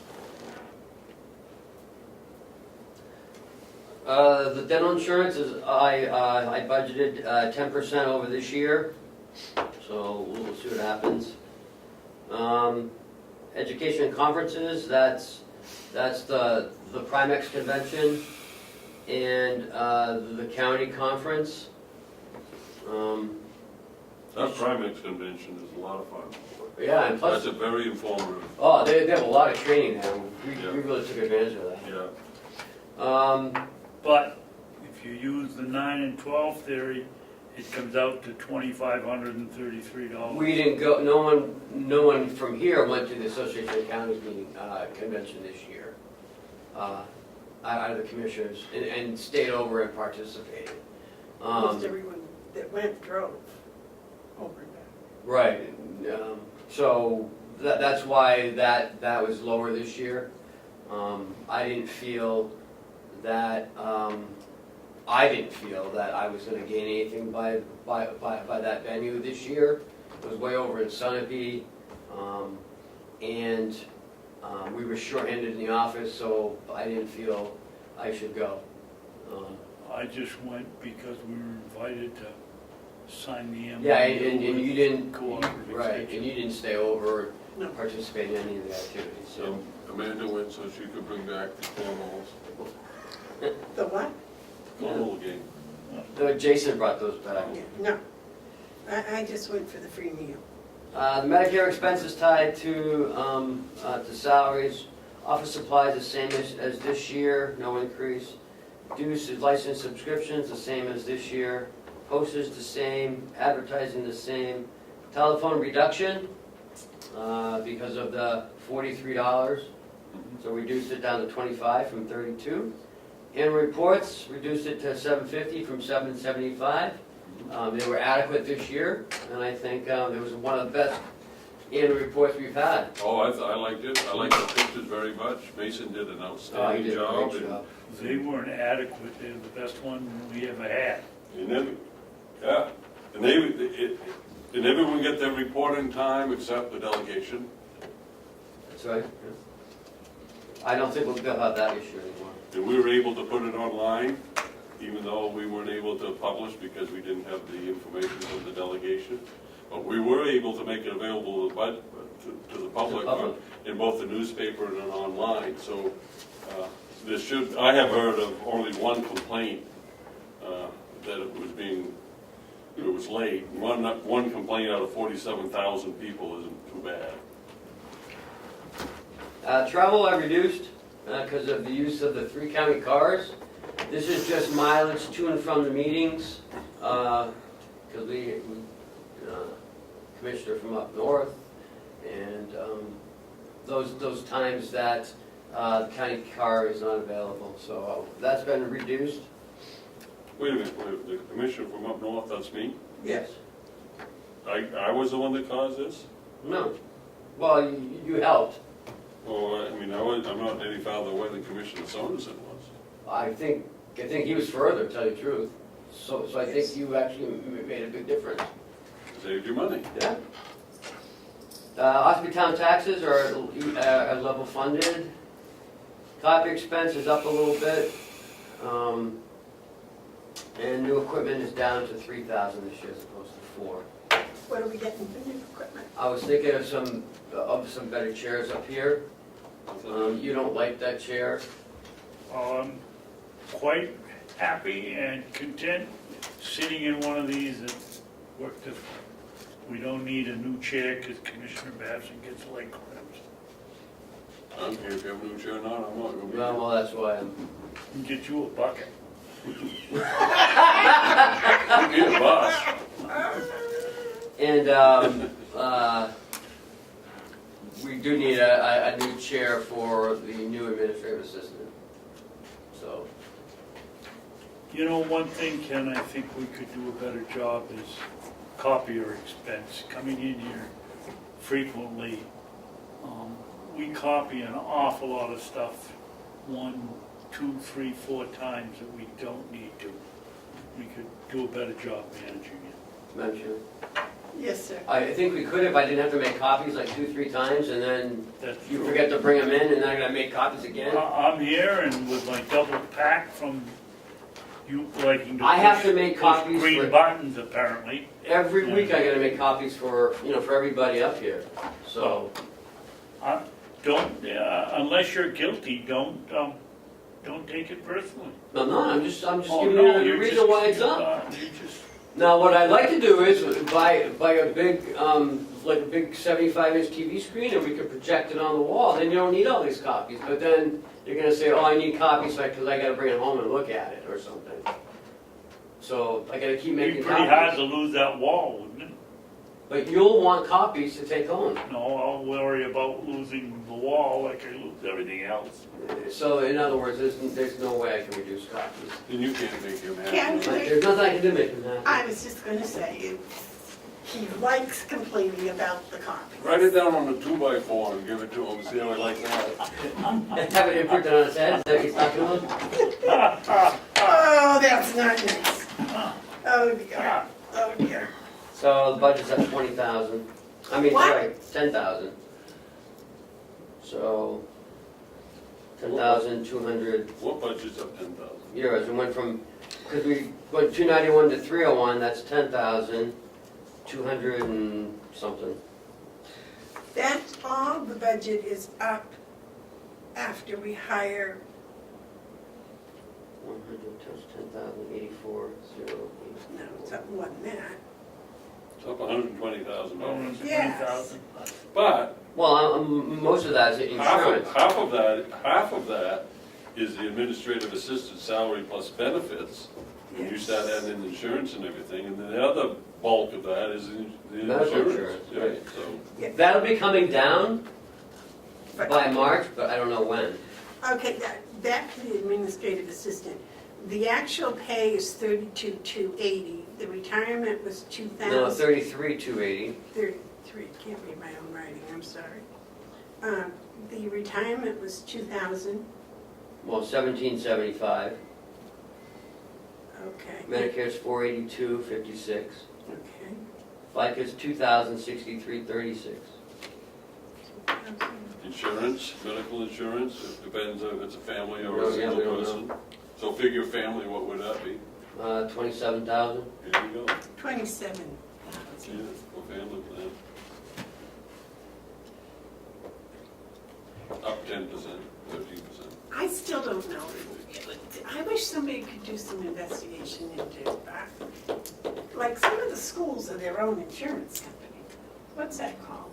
That's selfish. Self-funded. Yes.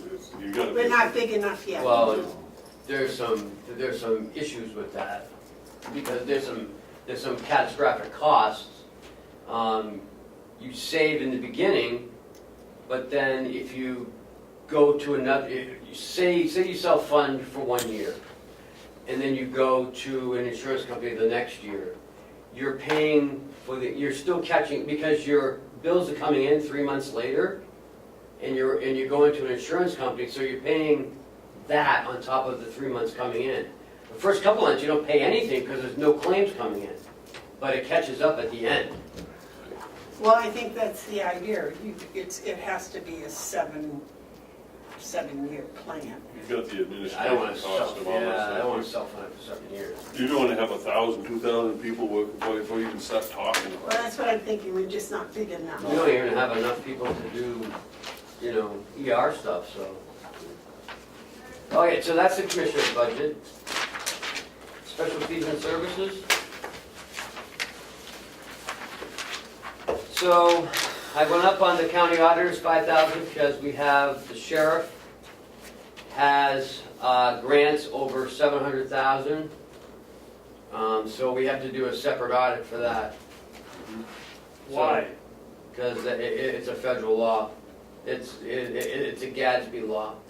The auditors, I can see that if that was all the auditor, one grant, but if it's spread over 6 or 7 doesn't grants, matter, if it's over $750,000. And he has one that's $1 million. But it's not payable all in 1 year. Doesn't matter. If you've got it, the auditor said, that's what we gotta do, so we gotta do it. okay. So I budgeted the money for it. Wow. You plant the seeds of a political blank storm if you do not do audits as frequently as we are now doing them. It is probably one of the best anti-political barrier that you could put up. Short money for the pain and suffering that you endure. I mean, there's still some people talking about wanting to do a forensic audit to cover those years where the audits were lacking. So don't fall into that again, please. That's one of my going away messages. Don't fall into not doing audits. The irony of that, Mark, is the audits all get caught up and there was no indication of anything wrong. Right, and yet there are some who will still feed politically off that misinformation or refusal to see accurate information. So you're better off to do the audits. Well, you have to do them every year, because if you're gonna wait and do them 5 years from now, then they're gonna want you to go back and do the 5 that you didn't do, so they know what to start with and where to end. If you don't do audits for, say, 4 years, and then the 5th year you say, yes, I'd like an audit, then you gotta go back and do the 4 you didn't do, because they wanna know where you left began off, and where yeah. you ended. So it's just, I like, go and do it. put another 10,000 into legal fees this year. Just because we have one suit coming up that we can't talk about, because it hasn't really affected yet, but, well, it has, but we haven't moved forward through the court system. Is So that I the can't say it in Comeau? public. No. How much? Excuse me, Mark. So you think 40,000 will be sufficient? Yeah, I figure another 10,000 should be okay.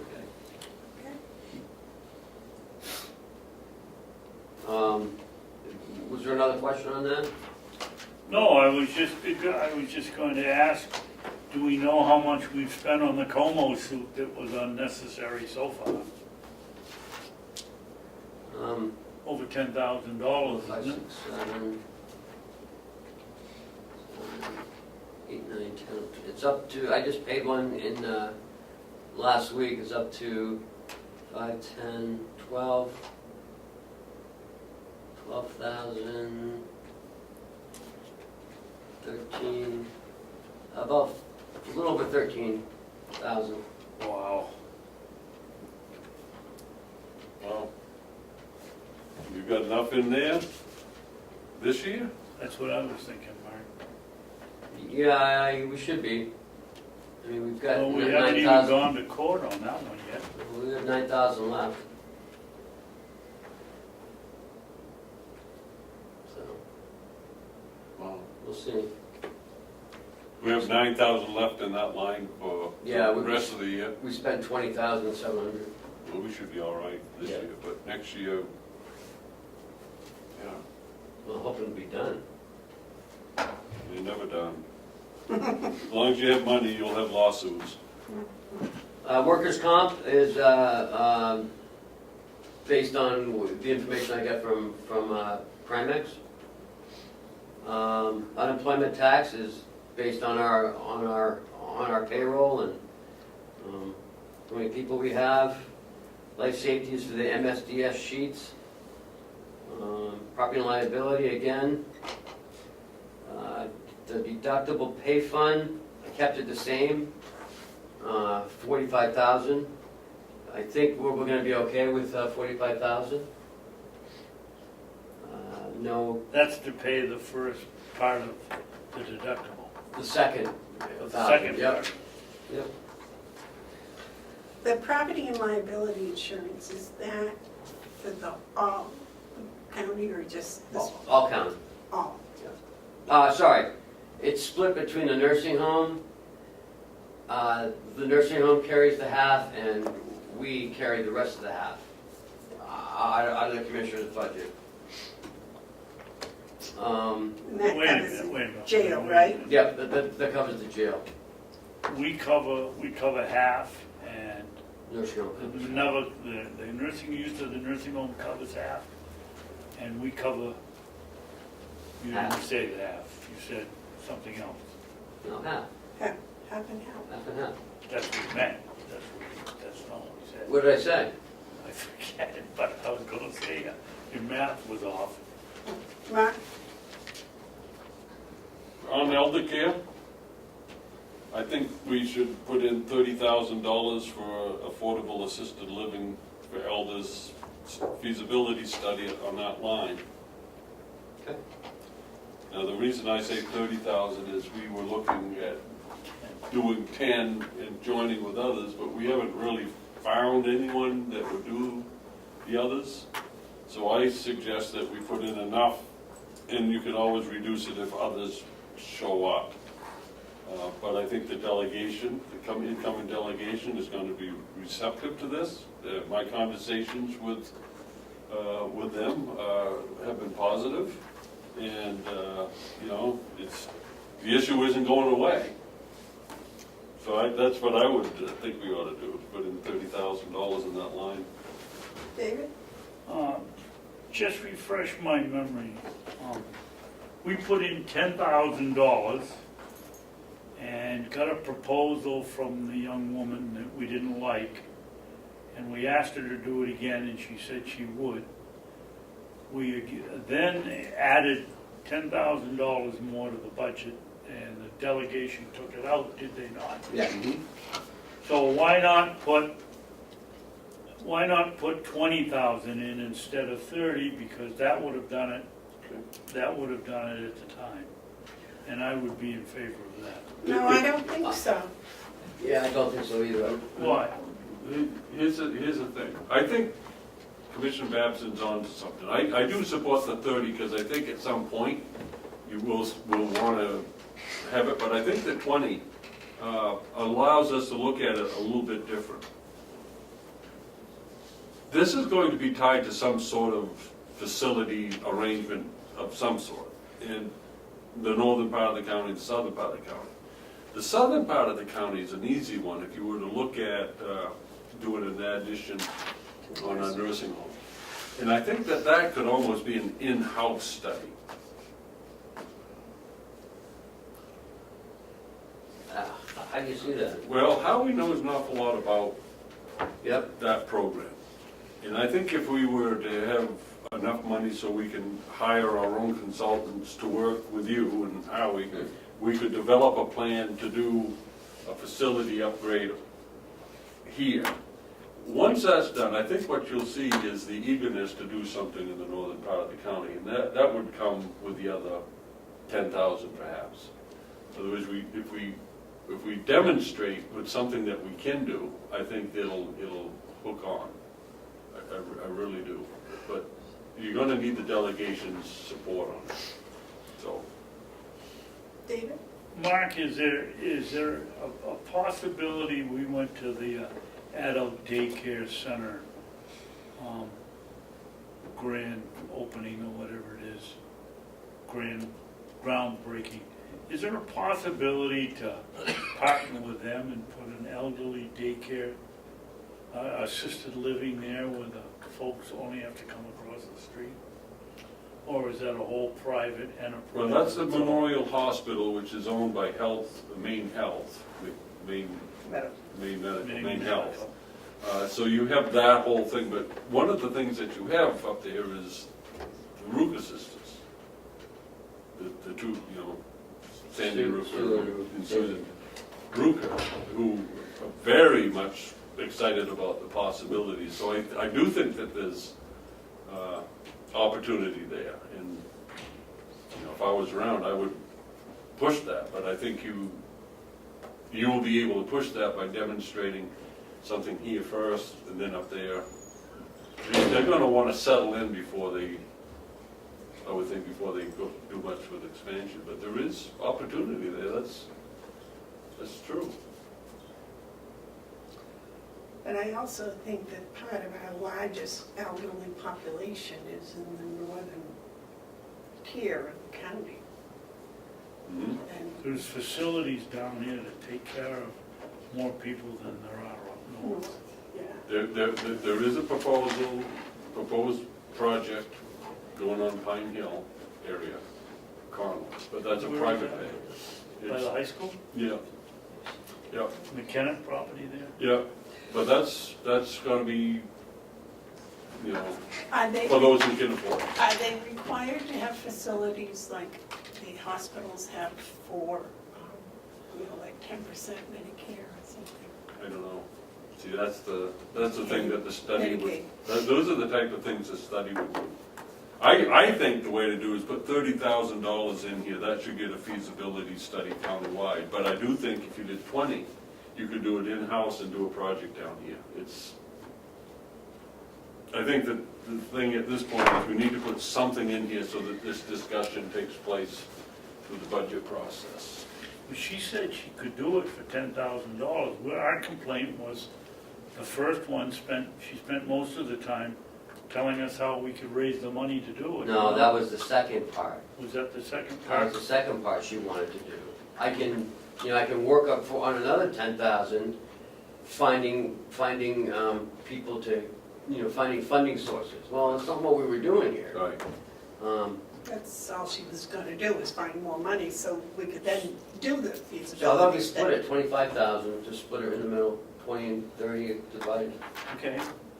You happy with I that, think sir? we ought to put something in there. Yeah, I think by putting in a figure with some, with the history that we have, the understanding that we have, you put in 25,000, it keeps that conversation going, and I think you'll find a certain eagerness on the incoming delegation to dig into this a little bit along with us.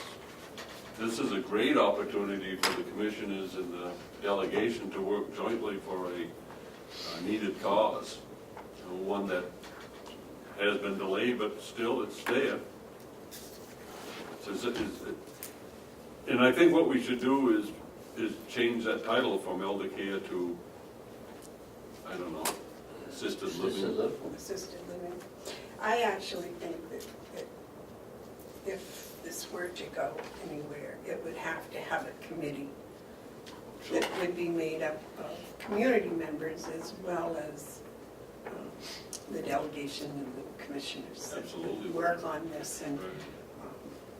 And I think, As long Well, as it's a it's- small committee. yes, it does, you don't have to have a huge The committee. success of a committee is inversely proportional to the amount of members that you Right, have. everybody got their own think agenda, if they're you- trying to force it. and- If you had a 5-member committee and support staff in attendance, you should be able to get this thing done. If you go more than 5, you'll be doing 10 years trying to figure out, where you're gonna meet. But if you had 5 people, a delegation member, a commissioner, and people in the industry, and you had administrative support, I think for $25,000, you could get a real good understanding of what the needs is and how to approach it, What's the feasibility? because what's coming is 129% increase in the over 80 population of Carroll County. That's coming. So it's already on its way. It's already happening. And so this is great. This is This is my second happiest time of the day. The first one was a cooperative extension 4H. So it's 25, Yep, and you're gonna change that title to elder care Elder- slash assisted assisted living, living yeah. study? list, this elder care / assisted living Study. / Mark Hounsell, Okay. assisted living facility. The Hounsell room. Okay. Undertaker care. Huh? The undertaker's out, make them wait. Payroll, check May 55, that's it. I don't know what special auditors are, I don't even know why it's here. Well, maybe we might want to do a Maybe we don't. performance audit on somebody. By the way, that's going very well. They're very nice gentlemen to work with. I like that fella, that visitor. David Branch? I found him to be kind of encouraging. Yeah. I don't think he's, I think he's right on his game. Okay, I agree. Do we have a yellow folder? No, I was only gonna do budget stat, that's all I had planned. Administrator update, Don't have anything planned. commissioner Budget. updates. If you wanna keep going, we can do the revenue and, Not come tomorrow? no, it's not coming tomorrow, we get enough. Plus we Can we get do to see. non-public today? I'd rather not, I'd rather do it tomorrow. I've already set up the time. I got a commissioner's update if we're doing that. And tomorrow we have the Siemens Oh, yeah. proposal is done, we got it, ready to go. Is this electrical charge thing gonna affect any of that? You know, the. That's, that may. That's good. But this won't be implemented until the end of the year, so it might be right around the time we're switching everything, you know what I mean? Everything gets switched over. I think you ought to take a look at that. It should mean I'll an get with increase Elmer. in their estimate of usage. Maybe it'll change because they did that based on last year's numbers, right? Yes. Isn't that what you're You saying? could just check it. Yeah. They may say it's just a minor. I'll check with Elmer and Bob and I can talk to Elmer about it. Yeah, we'll sort it out tomorrow. It's probably minimal, if anything, impact. Well, I mean, it is what it is. I'd rather save money than, Right. Spend it. right. Commissioner updates, Madam Chairman? Yes, sir. Mark had something? I'll yield to the old man. The elder care. Nice. The elder care proposal. Nice. Oh, he is old. The Andy Undertaker. Where are we with Mr. Wood? Did he bring the second load of wood that he promised us? Came in here and I promised. talked to Willie, he said no. Well, then I think we ought to write him a letter and tell him to keep off our property until he does. Second. I thought we already did that. No, we talked about it. I don't think we did it. No, I we did don't not think do we it. did. No. But now it's a motion. And he promised us that he'd give us, he'd deliver it, and he hasn't. Several times. Okay, motion's been made and seconded that we do a cease and desist. Is that what it's called? I guess, yeah. Until we receive a second truckload of file. Okay. All those in favor say aye. Aye. Next question, Madam Chairman. Yes, sir. I got a call yesterday, do we still have firewood? We're still selling firewood. What should I tell the gentleman? Have him call Will. Call Will? Okay.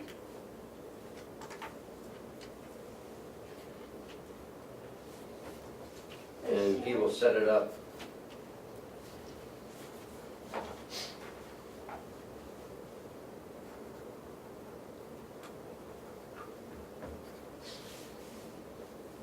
Anything else? No. Mr. Hounsell? I believe that the commissioners should write a letter to the incoming chairman of the House Committee on Municipal and County Government, or our local reps, or someone, ask them to either do away with the legal requirement where we have to get permission from the delegation to transfer anything over $1,000, either do away with that or to raise that amount to a manageable figure that keeps the county going to from $1,000 to $10,000. Trying to transfer that small amount of money with the bureaucratic hurdles that have been placed in front of us is probably one of the most aggravating things that I've had to deal with. I think if you're going to transfer money, you have to transfer money, and if it's such that they want to keep an eye on it, put the figure into something that's manageable, and $10,000 would be, I think, the right figure. David? I wrote Ed Butler, figuring that he would be one of the top contenders for the chairmanship, or I hope he is. And I suggested one or two things. Either they do away with or rescind the law altogether and go back to letting us do it. I called it a department budget, like it was transferring within the Bottom department. line, yeah. And bottom line department, or raising the transfer level to $3,000. So I've done that, so. I think the commissioners should write a letter with the commissioners' signatures on it, explaining why this is a burden, and to send that to all the delegation members in a formal way. And What would we do, Mike? Would we ask them to Rescind rescind the the law law. altogether and go back to and a... if they can't rescind the law, please bring this level to a higher, more than 1,000, because it's hamstringing us. Yes. If you'd like, I would draft a draft of that and circulate it by email, and we can look at that. They have rescinded laws in the past. Within an instant after they changed the makeup of the general court, you have seen bothersome laws be changed. Gone. And, yeah, it happens. Vanish. You're gonna see a lot of dusting up in the first few months of the legislative session. But that's one of the... But this is a dust up that needs to This take place. McCarthy law is the one that's really hamstrung us, and we ought to get rid of it. Well, we ought to ask The them one on the auditor? no, the $1,000 fee. He We should do wanted that one, too. $300 when he started. Two different laws. Right. Yeah, but we should get that one too. The commissioners should be able to hire their own auditors. Well, one thing at a time. I wouldn't put too much on it. I tend to think that the delegation will go along with our choice of an auditor, where they might kick it, getting rid of the law that gives us the right to spend whatever we want within a department. I do think 3,000 is a little low, though. I do think 3,000 is a little low. Well, I was just thinking when I wrote him, how many of those other than agency or propane have we, that have been larger than 3,000? And if they've been over 3,000 or 4,000, it's to do for the whole, so we can complete the year without doing it. Yeah, but sometimes there's more than one transfer.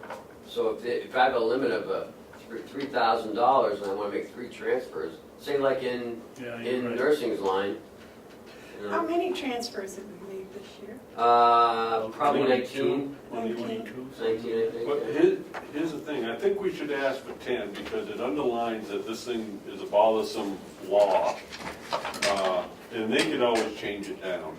We asked for 3, I think what we should stress is do away with it. Rescind the law.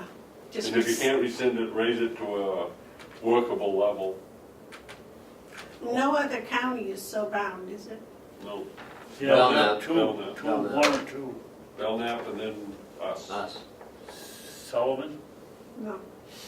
I didn't realize Belknap was, but So that's where it came from. we don't want to be on the You'll have, same par. you'll have quite a discussion at the committee level if someone was to introduce this bill. I wouldn't think so. I think it would pass pretty quickly. Oh, You'd be surprised how many things get tied up. But if we don't ask, you folks are just gonna be sitting here with that bothersome process. Well, if you don't ask, you'll never know. They might say yes. So is that what you'd like me to do? Draft up a letter? Yeah. And I'm gonna use what figure? I wouldn't, I just asked to rescind the law. Then if they say no, you then ask for something with a number in it. The only reason I wouldn't put a figure into it, it gives them one out. They said, well, we don't wanna rescind the law, we'll go to $10,000. If you don't put that choice in there, their choice is to rescind it. Okay, so the letter is just to rescind the law. Correct. I don't think probably that's politically a better way Yeah. to approach it. Yeah. Then if they say no, we'll ask for something else. Yep. After all, I'm not opposed to asking for things, I don't know if you've noticed. even though I get told no.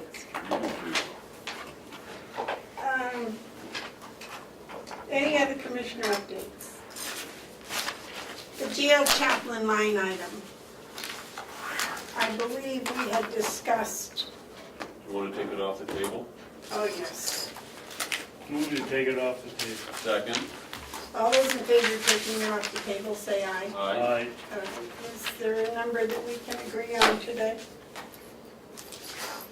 We were looking at 400 a month, Yes.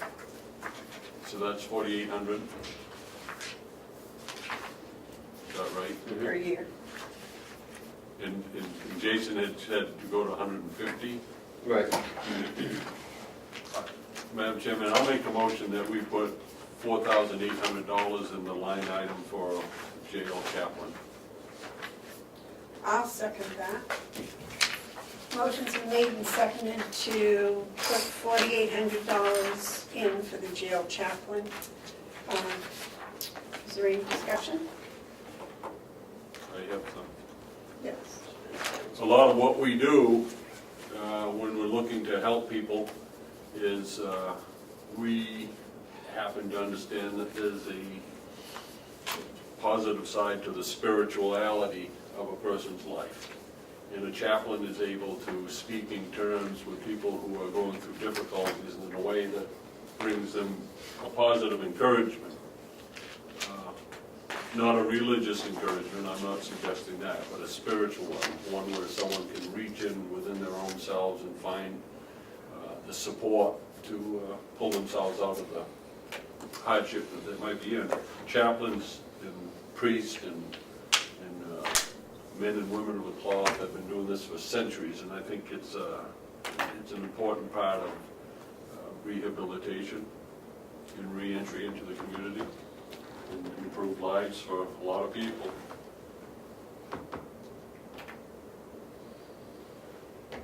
David, do you want to comment? No, I'm gonna vote for it. Is there any other discussion? All those in favor of raising the, would you read the motion, please, Cheryl? Commissioner Hounsell motion to put $4,800 in the chaplain, jail chaplain line item, seconded by Commissioner Babson. I didn't You second. didn't second, did you second? Oh, you didn't? She did.